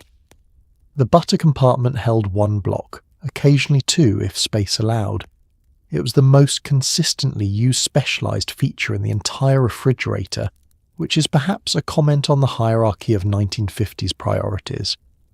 The egg caddy was a small plastic tray, usually mounted in the door, holding a dozen eggs in individual depressions. The eggs sat in the caddy. The caddy was in the door. Each time the door was opened, the eggs moved slightly, which egg storage guides of the era noted was not ideal, as eggs stored in a stable position maintain their quality longer than eggs subjected to repeated motion. The egg caddy was extremely convenient. It was also not the best possible place for eggs. These two facts coexisted peacefully for decades. The meat keeper was a shallow drawer near the bottom of the refrigerator, maintained at a temperature slightly colder than the main compartment, cold enough to slow bacterial growth in raw meat without actually freezing it. It was meant to hold meat purchased for imminent use, ideally within 24 to 48 hours. In practice, it held meat purchased for imminent use and then not used imminently, because dinner plans shifted, and the roast was still there on Thursday when it had been purchased Monday, and someone had to make a decision about it. The refrigerator of the 1950s was a marvel. It was organized. It had a place for everything, and like all systems designed around ideal behavior in an imperfect world, it reflected the life actually lived inside it within approximately 48 hours of being loaded. Eggs in the wrong drawer, butter on the main shelf, vegetables in the meat keeper because the crisper was full of something from last week. The refrigerator did not judge. It kept things cold and weighted, which is perhaps the most that any organizational system can honestly promise. In 1953, Swanson introduced the frozen TV dinner, and with it came the TV dinner tray, a folding metal stand designed to hold a plate or tray at a comfortable height in front of a television set. This was, on the surface, a small product, a folding tray. And yet the TV dinner tray represented something seismic in 1950s domestic culture. The idea that a meal could be eaten somewhere other than the kitchen table, that dinner could be an individual experience rather than a communal one, and that the television, not the dining room, was becoming the center of family life. Some households greeted this shift with enthusiasm. Some received TV dinner trays as gifts and placed them in closets, where they remained, folded and slightly guilty-looking, for years. Television itself had arrived in American living rooms at speed. In 1947, fewer than 2% of American households owned a television set. By 1955, that number had climbed above 60%, a rate of adoption that had no precedent in the history of consumer technology. The television was not just entertainment, it was an event. Families arranged their furniture around it. They scheduled their evenings according to its programming. They gathered in front of it the way previous generations had gathered around the radio, and before that, around the fire. The living room reorganized itself, and the dining room, the formal space with the table and the chairs and the expectation of conversation, began to feel, on certain evenings, like unnecessary formality. The TV dinner tray was designed for this new reality. It folded flat for storage, open to a stable four-legged platform at approximately the height of a seated person's lap, and held a plate, a glass and a napkin with reasonable security. The better models had a small lip around the edge to prevent sliding. Some included a magazine holder beneath the surface, which was design detail of such 1950s specificity, reading while eating in front of the television, all three activities simultaneously, that it deserves a moment of appreciation. The Swanson TV dinner that the tray was designed to accommodate came in an aluminum tray with 3 compartments, a main course, a vegetable, and a side, heated in the oven for 25 minutes and eaten directly from the tray. Turkey with cornbread, stuffing and sweet potatoes was the original flavour. The aluminum tray could be placed directly on the TV dinner tray stand, the fork navigating between compartments, the eyes never leaving the screen. It was not a formal meal. It was a transaction. Calories delivered efficiently so that the evening's programming could proceed without interruption. The cultural tension this created was real and was discussed openly in women's magazines, family counselling columns, and church bulletins of the era. The dining table was understood to be the location where families talked, where children were supervised, where the day's events were discussed and processed together. Eating in front of the television was understood to be the abdication of that function. The TV dinner tray, in certain moral frameworks of the 1950s, was not a convenience item, it was a symptom. And yet it sold. It sold because the television was genuinely compelling, because some evenings the energy for formal dining simply wasn't there, because children ate faster and with less protest in front of a screen, and because, and this is the part that went largely unspoken, the housewife who had spent the day cooking and cleaning and managing had earned the right to eat her meal in front of whatever she wanted to watch, without conducting the evening's conversation simultaneously. The TV dinner tray was a small domestic revolution, folded flat and stored in the hall closet, brought out on the evenings when something on television was too good to miss, and the dining room could wait. Every 1950s kitchen contained a recipe box, a small container, usually metal or wood, filled with index cards on which recipes had been copied by hand from cookbooks, magazines, church bulletins, the backs of soup cans, and whispered over telephone lines. The recipe box had a system. Every recipe box had a system. The system made perfect sense to the person who created it, and to no one else on earth. Categories were invented that didn't quite correspond to any logical organizing principle. Cards appeared in the wrong sections and were never moved back, because the owner remembered where everything was regardless of where it was filed. Some cards were stained. Some had notes in the margins saying things like too much salt or Harold hates this or simply no. The recipe box was a personal archive, and like all personal archives, it reflected the mind of the person who maintained it, rather than any objective organizational standard. The dividers, beef, poultry, desserts, casseroles, company dishes, quick and easy, holiday, were starting points, not final answers. Over time, recipes migrated. A casserole that had begun as a company dish became a weeknight standard and was moved, or intended to be moved, or simply used in its original location because the owner knew it was under company dishes, even though it hadn't been company food in 3 years. The system was alive. It evolved. It made sense from the inside. The handwriting on the cards was a record of time. Early cards, copied carefully in the first years of marriage, were neat. The letters even. The measurements precise. The ingredients listed in order. Later cards showed the handwriting of someone who was also managing a child on one hip while copying, or who had found the recipe in a hurry and needed to get it down before the phone rang again. Some cards were written in pencil and had faded. Some were in pen and had bled. Some were on paper torn from a notepad and were not cards at all, technically, but lived in the box alongside the proper cards with the easy authority of something that belonged there. The stains were documentation. A splatter of tomato sauce on the spaghetti card was evidence that it had been consulted mid-cooking, which meant it was a recipe used regularly enough to cook from rather than from memory. A recipe that still required checking, still had an authority the cook hadn't fully internalized. A clean card was either a recipe rarely used, or one so thoroughly mastered that it no longer needed to be read. You could tell, from the state of the cards, which recipes had been loved and which had been filed optimistically and never retrieved. The margin notes were the best part.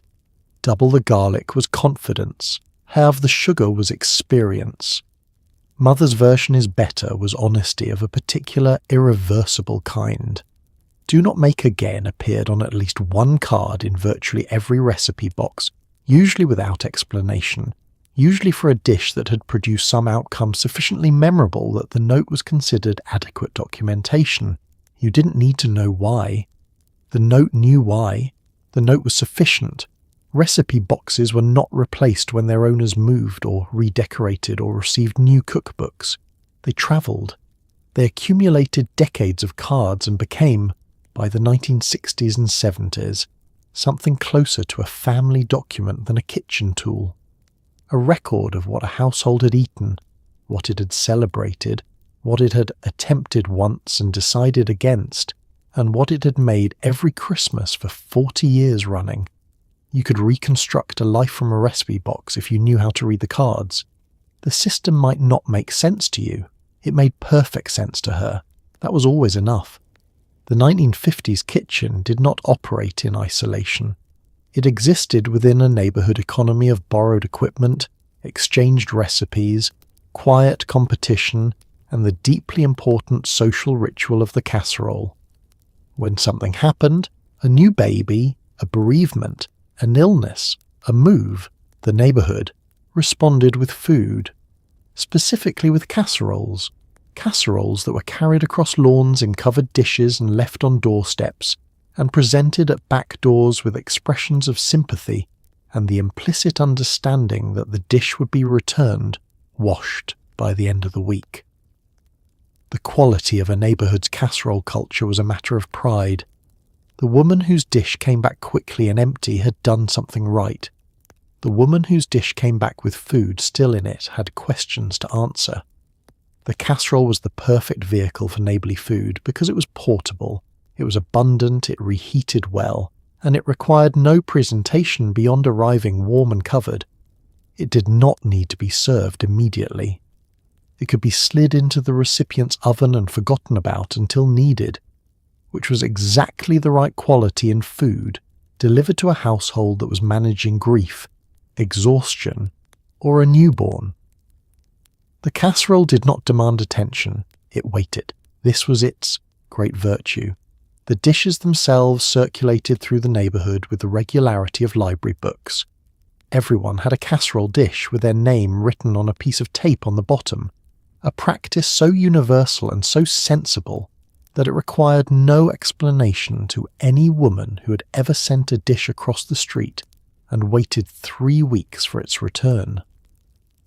The tape and the name were not a statement about trust. They were logistics.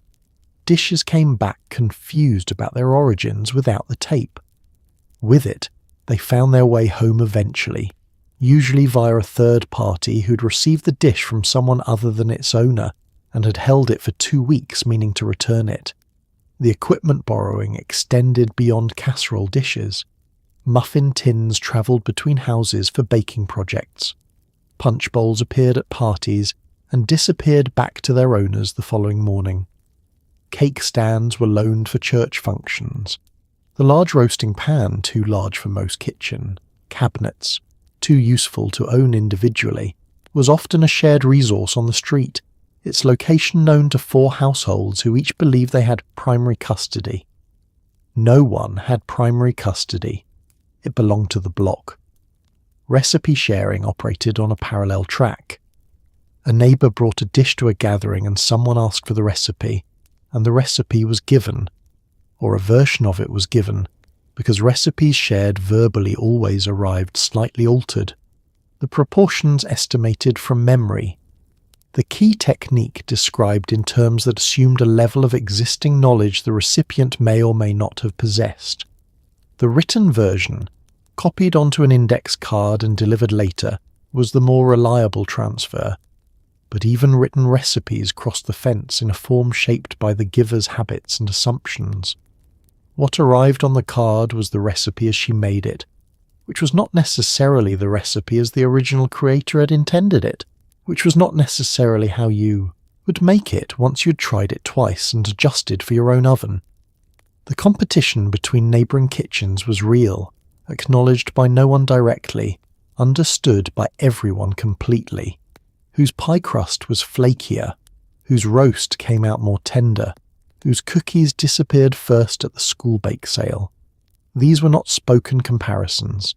They were felt ones, registered in the speed with which a dish was finished, the specific enthusiasm of compliments, the way a recipe was requested or not requested after a particular event.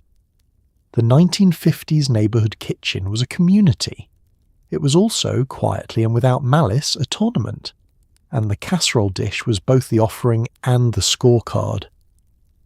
The automatic dishwasher was the crown jewel of the 1950s kitchen, the appliance that represented the ultimate promise of the age, that machines would free women from the drudgery of domestic labour so they could pursue leisure, self-improvement, and whatever other aspirations the magazine suggested were waiting just beyond the kitchen sink. Early dishwashers were not plug-and-play appliances. They required connection to hot water lines. They required specific detergent, not dish soap, which created foam on a scale that has probably never been fully captured in historical documentation, but that several first-hand accounts describe using words like volcano and why. They required pre-rinsing. They required loading in a specific pattern that the manual illustrated in diagrams that, upon examination, described an arrangement no actual dishware has ever naturally assumed. The dishwasher arrived in significant numbers in American homes through the 1950s, having been an expensive rarity in the decades prior. Early domestic models were countertop units that connected to the kitchen faucet, portable, effective within limits, and requiring a sequence of manual connections and disconnections that reduced but did not eliminate the labour of the task. The built-in under-counter model, plumbed permanently to the water supply and drain, became the aspirational standard of the decade and was included as a featured specification in new home construction with increasing frequency. The hot water requirement was the first technical education. Dishwashers cleaned effectively only when the water entering the machine was hot enough, between 120 and 140 degrees Fahrenheit, to activate the detergent and sanitize the dishes. Many older homes had water heaters set lower than this, either to conserve energy or from an era before dishwashers made higher temperatures necessary. The new dishwasher owner who ran a cycle and found cloudy glasses and food still adhering to plates received an unscheduled lesson in household plumbing and water heater calibration that the appliance salesperson had not previewed. The detergent situation produced the era's most vivid dishwasher stories. Dishwasher detergent was a specialized formulation, low foaming, designed to work within the machine's sealed water circulation system. Regular dish soap was not. Regular dish soap, introduced into a dishwasher either accidentally or by someone who had run out of the correct detergent and decided that soap was soap, produced foam in quantities that the machine's sealed interior could not contain. The foam found the door seal. The foam found the floor. The foam found dimensions of the kitchen that had previously had no relationship to dishwashing. The cleanup required towels, patience, and a firm decision to keep the specific dishwasher detergent stocked at all times going forward. Loading the dishwasher correctly was a skill with a genuine learning curve, and as any household that has had more than one person loading the dishwasher can confirm, the subject of opinions held with surprising conviction. Glasses on the top rack, angled for drainage, plates on the bottom facing the centre spray arm, cutlery, and the basket handles down for safety, except for knives, handles up to protect the points, pots and large items on the sides of the bottom rack, not blocking the spray arm rotation, plastic on the top rack only, away from the heating element. These were rules with reasons behind them, and learning the reasons made the rules logical, and knowing the rules made the machine work properly. And none of this was simple on the first week of ownership. What the dishwasher delivered, once the learning curve had been navigated, was time. Real, measurable, retrievable time that had previously been spent standing at a sink. 45 minutes of washing and drying dishes by hand every evening, added to hours across a week. The dishwasher ran unattended. The dishes emerged clean and dry. The 45 minutes were returned, available for something else. This was the promise fulfilled, genuinely and without exaggeration. The machine worked. The foam was a one-time lesson. The loading system became instinct. And every evening the dishes went in, the door closed, the cycle ran, and somewhere in the kitchen a woman got 45 minutes back that had been hers all along. Behind every chromium-plated Aspic mould and every rattling ice crusher, there was a woman, and it is worth stopping, just for a moment, to understand who she actually was. The idealized 1950s housewife of magazine and television was a fiction, cheerful and precisely dressed, presiding over a gleaming kitchen as though no actual cooking was taking place. The real 1950s housewife was something far more complicated, often exhausted, frequently bored, sometimes deeply fulfilled, sometimes quietly furious, and nearly always managing more complexity than the outside world was prepared to acknowledge. Her day began early and ended late. It involved planning, purchasing, preparing, cleaning, scheduling, managing, and performing contentment for an audience that rarely asked how she was actually doing. The morning began with breakfast, not a casual affair but a production, because the family needed feeding before it dispersed into the day. Eggs, toast, oatmeal, juice if the extractor had been run, coffee brewed and hot, children up and dressed and fed and dispatched towards school on time, husband fed and sent toward work with a lunch packed if he didn't eat in a cafeteria. All of this before 8 in the morning, navigating the kitchen simultaneously with other people who were using the kitchen in a space that was often smaller than the advertisement suggested and always more crowded at peak times than the appliance layouts assumed. After the morning rush, the day's work began properly. Shopping, daily in many households, because refrigerator capacity limited how much could be stored, and because fresh was the standard the cookbooks held. The grocery list was constructed from the week's menu, which was itself constructed from a combination of family preferences, what was on sale, what the season offered, and what had been left over that needed using before it turned.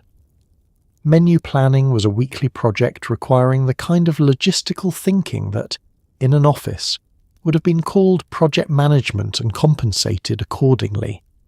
The cleaning happened in the morning, after the family left, the kitchen first, then the rest of the house on a rotating schedule that varied by day of the week. Monday washing, Tuesday ironing, Wednesday mending, Thursday shopping, Friday baking. These were not rigid laws, but they were common patterns, structures that organized a workload which, if left unscheduled, expanded to fill every available hour without producing the feeling of completion. The work of a household did not have a finish line, it had a rhythm, and maintaining the rhythm was itself a kind of skill. Afternoon brought children home from school, and the shift from solo work to managed activity, homework supervised, conflicts mediated, snacks produced, the social logistics of childhood navigated alongside the preparation of an evening meal timed to be ready when the husband returned from work. The meal was expected to be hot, varied, and presented at the table. Leftovers were acceptable if reconfigured. Yesterday's roast became today's hash or soup or sandwich filling, transformed enough to qualify as a different meal. Serving the same thing twice in unmodified form was, in the implicit standards of the era, a small admission of defeat. By evening, after the meal and the clearing and the washing up, the day was technically done. In practice, there was always something remaining, a button to sew, a permission slip to sign, something to prepare for tomorrow. The women who bought the egg cookers and the butter curlers and the electric ice crushers were not naive about kitchen technology. They were tired, and they were hopeful, and they believed, with the stubborn, renewable optimism of people who have very little margin for error, that the right tool might give them back a few minutes. Sometimes it did. Sometimes it added steps.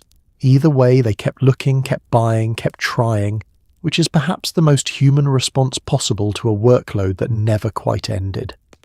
The cookbooks of the 1950s are not merely recipe collections.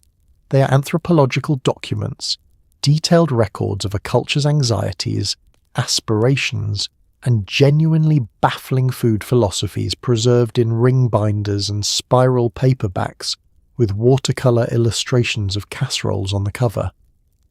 The 1950s American cookbook told its reader exactly what a good meal looked like. It was hot, it was abundant, it was presented attractively on the right serving dish, and it had ideally involved at least one can of condensed cream of mushroom soup somewhere in its construction. The condensed cream of mushroom soup was the 1950s kitchen's universal binding agent applied to chicken, to green beans, to tuna, to ground beef, to combinations of ingredients that had previously had no relationship to one another and perhaps should have kept it that way. The cookbooks organised themselves around anxieties that were specific to the era. The company dinner anxiety produced entire chapters on elegant entertaining, multi-course menus with timing charts, suggestions for table settings, notes on which dishes could be prepared a day in advance so the hostess could appear effortlessly organised rather than frantically managing. The family dinner anxiety produced chapters on economical, filling meals that could stretch a budget while still feeling like an event rather than a concession. The modern housewife anxiety, the sense that the traditional recipes of previous generations were being replaced by something faster, more scientific, more appropriate to the post-war world, produced chapters on shortcuts and convenience products used without apology. Campbell's condensed soups appeared not just as a pantry staple but as a recipe ingredient, incorporated into dishes at a rate that would surprise anyone who encountered 1950s cookbooks for the first time. The green bean casserole, created by Campbell's own test kitchen in 1955, is the most famous survivor of this era. A dish that combined green beans, cream of mushroom soup, and French fried onions into something that has outlasted nearly every other 1950s recipe trend, with a durability that speaks to either genuine deliciousness or the deep conservatism of holiday tradition. Probably both. Gelatin appeared in contexts that modern readers find challenging. Savoury gelatin dishes, the Aspic moulds already covered, but also moulded salads containing vegetables, meats, or both, suspended in flavoured gelatin and presented on lettuce as a first course, occupied a significant portion of the era's recipe imagination. The logic was partly practical. Gelatin dishes could be made in advance. They held their shape on the plate, and they demonstrated a level of planning and technique that impressed guests. The logic was also partly aesthetic, reflecting a broader 1950s enthusiasm for foods that demonstrated control, things that had been shaped, moulded, contained, and presented in a form that showed human intention, rather than the casual organisation of a tossed salad. The dessert chapters were extraordinary. Layer cakes with Italian meringue frosting, chiffon pies in graham cracker crusts, refrigerator cakes assembled from cookies and cream and left to meld overnight. The 1950s dessert assumed butter, eggs, cream, and thyme, ingredients available to a household with a reliable income and a dedicated baker. The results, when executed correctly, were genuinely spectacular. The chiffon cake, invented in 1947 by an insurance salesman named Harry Baker and sold to Betty Crocker in the same year, became the signature cake of the era. Tall, light, flavoured with lemon or orange, an architectural achievement that required proper technique and rewarded it completely. The cookbooks told you what to make, but they also told you who to be while making it: patient, precise, organised, cheerful, and grateful for the convenience of modern ingredients. Reading them now is like receiving a letter from a culture that was trying very hard to believe its own advertising. The food is often wonderful. The aspic is a matter of perspective, and the cream of mushroom soup, it turns out, does hold quite a lot of things together. There was one day each year when the 1950s kitchen operated at full capacity, when every gadget, every mould, every specialty tool that had spent the previous 11 months in the back of the cabinet came forward and took its place on the counter with the authority of something that had been waiting patiently for this moment. Christmas. Or Thanksgiving if your family organised its ambitions around the November holiday rather than December. Either way, one day each year, the kitchen became a staging ground for a meal of such complexity and scale that it required the deployment of every resource available, including the butter curler, the fondue set, the electric knife, and, if the hostess was feeling the full weight of the occasion, the Aspic mould. The planning began weeks in advance. The menu was constructed with the precision of a military operation and the optimism of someone who had not yet remembered how last year's timing had collapsed during the gravy stage. The turkey, the organisational centre of the meal, the load-bearing structure around which everything else arranged itself, went into the oven in the early morning. The time it would come out was calculated, double-checked, and written on a piece of paper placed on the counter, where it could be consulted at any moment, which it would be repeatedly with increasing anxiety as the day progressed. Around the turkey's timeline, everything else was scheduled. The stuffing, made separately or inside the bird depending on food safety preferences and family tradition, each side representing a genuine conviction held for reasons that went back decades and were not open to revision. The mashed potatoes, riced if this was a formal occasion, mashed by hand on other years, timed to be finished last because they held poorly and needed to arrive at the table as close to the moment of service as possible. The vegetables, which needed to be cooked but not overcooked, and which were therefore the most vulnerable component of the entire meal to the timing disruptions that inevitably occurred. The electric knife made its annual appearance at carving time, retrieved from its storage location, assembled with the quiet ceremony of a tool being called back to active duty. The turkey was lifted from the roasting pan, a moment of real physical effort, a 20-pound bird having spent 6 hours at 350 degrees and placed on the carving board. The electric knife came on with its characteristic hum. The room fell slightly quiet. Slices came off cleanly, evenly, in the satisfying volume that justified the machine's year of storage. This was its moment. It had been patient. It delivered. Dessert required the stand mixer, which had been running since the previous afternoon for the pie crusts and the whipped cream and the cookie dough that had also been produced as part of the day's ambitions. The kitchen at Christmas was not a one-person operation in practice, though it was organised as one in theory. By mid-afternoon, family members drifted in to help, or observe or ask when the food would be ready, and the kitchen, already at full occupancy in terms of appliances, also filled with people, and the space that had been carefully organised at 7 in the morning was reorganised by the addition of bodies and goodwill, and someone's child who wanted to stir something. The meal, when it arrived at the table, was a collective achievement disguised as an individual one, the result of weeks of planning, days of preparation, and hours of morning labour presented in the gracious fiction that it had come together naturally. The gadgets had played their parts. The butter curler had curled the butter. The aspic had unmoulded cleanly. The electric knife had carved the bird with dignity. And at the table, amid the warmth and the fullness and the particular satisfaction of a meal that had been worth every single complicated step, nobody asked how long it took or what the ricing process had done to anyone's forearms. They just ate, and it was wonderful. There is a cabinet in every home, not the one you open regularly, not the one in the main run of the kitchen.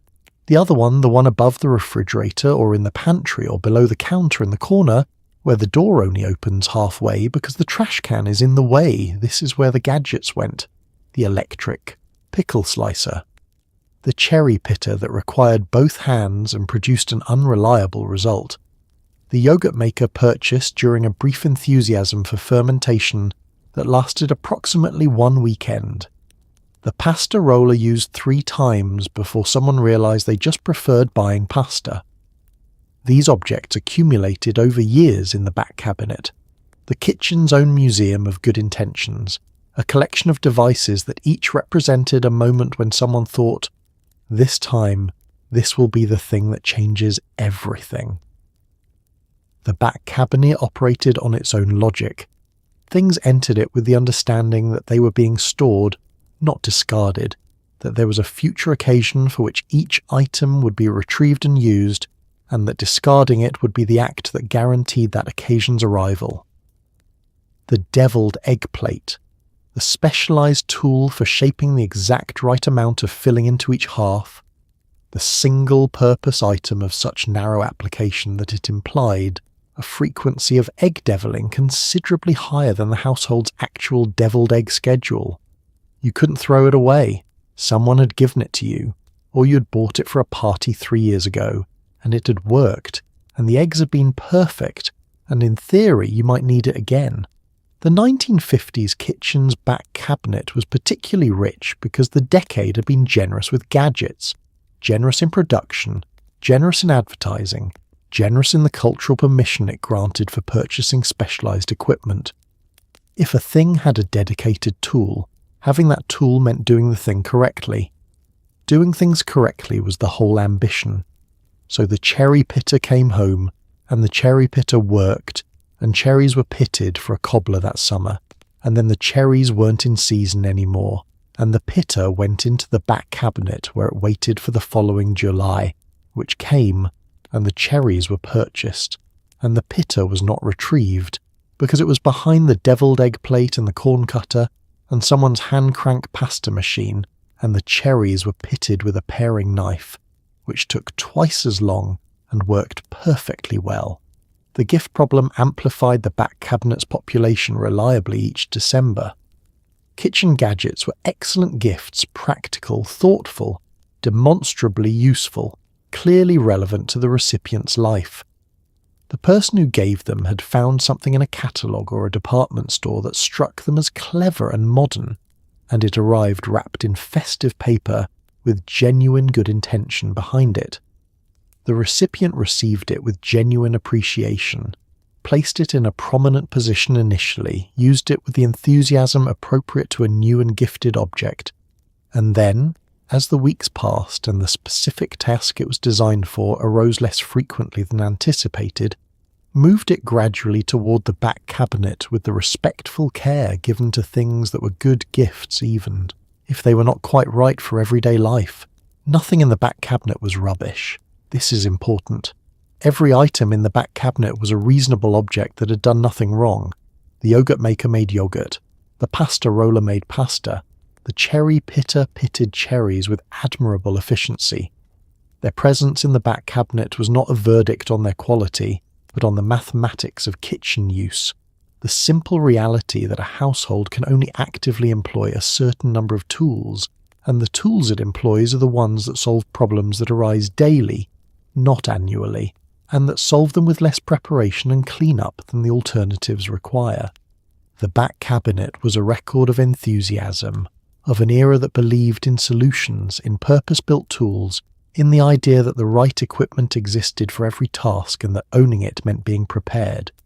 It was optimism in storage, and every kitchen that has one, which is every kitchen that has ever been used by someone who cared about cooking, carries the same quiet history of the things that were tried, the things that were kept, and the things that wait patiently in the dark for their season to come round again. Here is the strange thing about the 1950s kitchen gadget era. We never actually stopped. The Aspic moulds are gone. The automatic bread slicer is gone. The butter curler has largely been retired. But the impulse that purchased them, the belief that the right device would make cooking easier, faster, more impressive, and more like the photograph in the advertisement, that impulse is alive and thriving. It lives in the air fryer. It lives in the spiralizer. It lives in the sous vide circulator that sits on the counter, used twice, waiting for the right occasion. Every generation inherits the dream of the 1950s kitchen. that somewhere out there is a machine that will solve the complexity of feeding people, that will turn the labour of cooking into something effortless and gleaming and chrome-coloured and perfect. We keep buying the gadgets, the back cabinet keeps growing, and somewhere in a kitchen from 1953, a woman is smiling because she understands completely. The direct descendants of the 1950s gadget era are not hard to find. The stand mixer that began in that decade is still on counters across the world, in updated form, doing precisely what it was designed to do with a reliability that has made it the longest-serving appliance in domestic kitchen history. The electric skillet became the slow cooker, which became the instant pot, which is the pressure cooker the 1950s housewife used, combined with the slow cooker her daughter used, combined with a rice cooker and a yogurt maker, all in one device, all with their own learning curve and their own instruction manual, and their own community of people online discussing correct loading technique with the intensity of people for whom this matters very much, because it does matter, because feeding people matters, and the tools we use to do it have always felt like more than tools. The Aspic mould's philosophical descendants are everywhere. The silicon mould industry, producing shaped chocolate, shaped ice, shaped baked goods in the forms of everything from geometric solids to famous landmarks, is the Aspic impulse applied to modern materials and contemporary aesthetics. The desire to present food in an impressive shape, to demonstrate that intention and effort have been applied to something that could have been served without them, is not a 1950s eccentricity. It is a permanent human characteristic. We shape our food because we are the species that shapes things. We present it because we care what our guests think. The Aspic was the vehicle. The impulse was eternal. The condensed cream of mushroom soup never went away either. It adapted, it multiplied, it became a category of convenience ingredient rather than a single product. But the principle behind it, that a pre-made, shelf-stable ingredient could do the work of a sauce you didn't have time to make from scratch, without requiring apology, became the foundation of an entire sector of the food industry. Every jarred pasta sauce, every packaged seasoning mix, every slow cooker meal kit is the direct descendant of the can that went into the green bean casserole in 1955. Convenience was not a 1950s invention, but the 1950s gave it cultural permission in a way that has never been revoked. What the era got genuinely, permanently right was the standard mixer.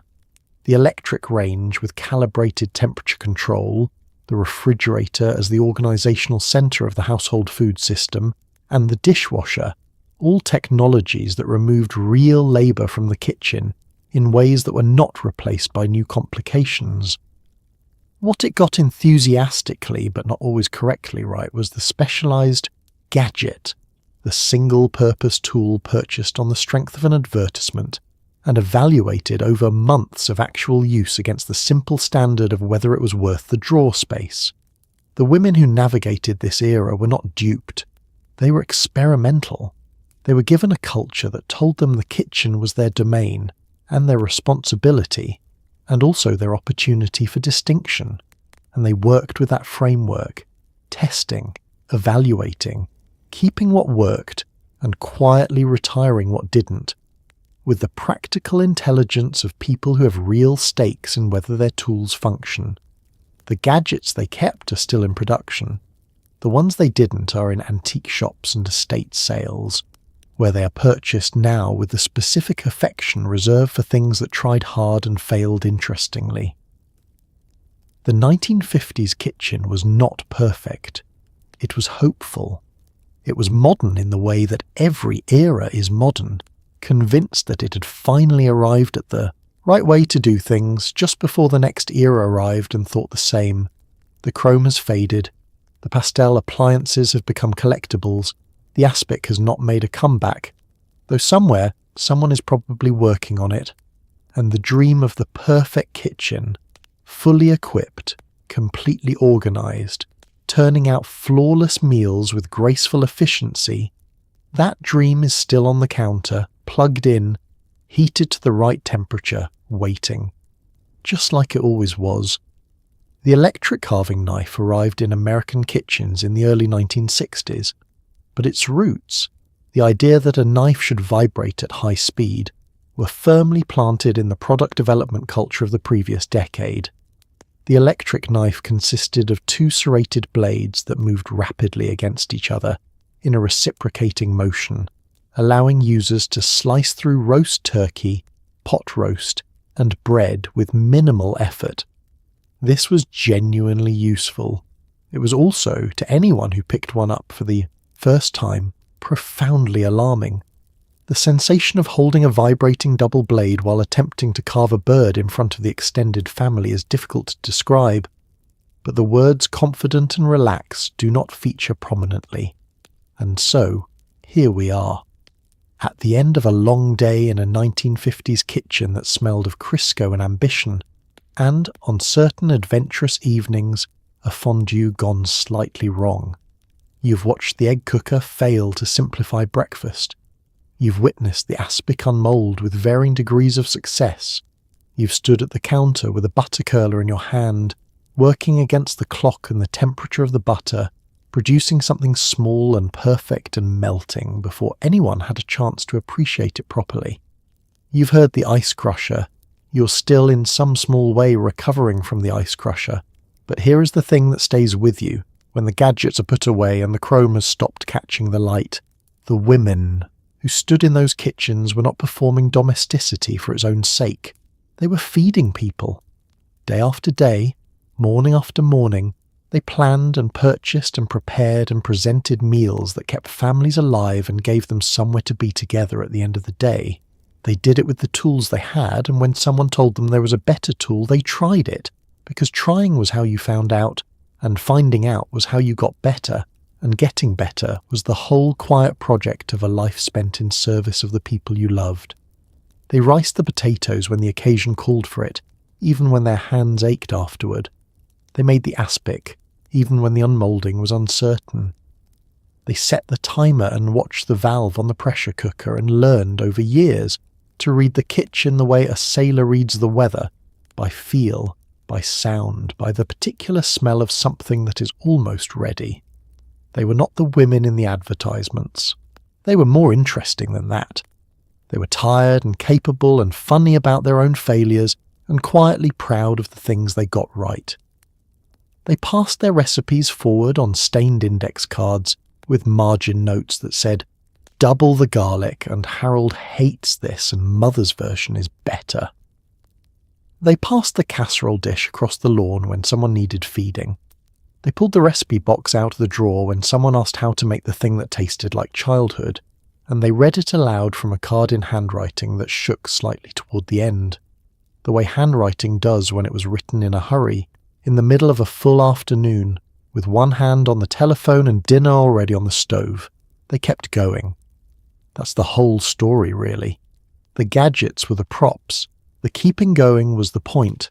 So tonight, as you lie in your warm and comfortable bed, with a refrigerator full of things that are still cold and a dishwasher running quietly and a kitchen that will be there in the morning exactly as you left it, maybe send a quiet thought toward the women who stood in the kitchens before yours, who measured water into an egg cooker at 6 in the morning with the focus of someone for whom precision mattered, who learned, through trial and through error and through one unforgettable incident involving a pressure cooker lid and the kitchen ceiling, that resilience was just another word for showing up tomorrow and trying again.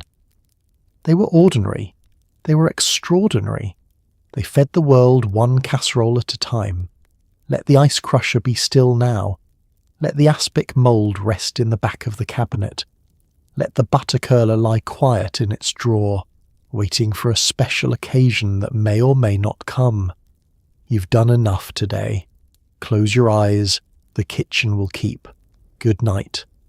The electric carving knife arrived in American kitchens in the early 1960s, but its roots, the idea that a knife should vibrate at high speed, were firmly planted in the product development culture of the previous decade. The electric knife consisted of two serrated blades that moved rapidly against each other in a reciprocating motion, allowing users to slice through roast turkey, pot roast, and bread with minimal effort. This was genuinely useful. It was also, to anyone who picked one up for the first time, profoundly alarming. The sensation of holding a vibrating double blade while attempting to carve a bird in front of the extended family is difficult to describe, but the words confident and relaxed do not feature prominently.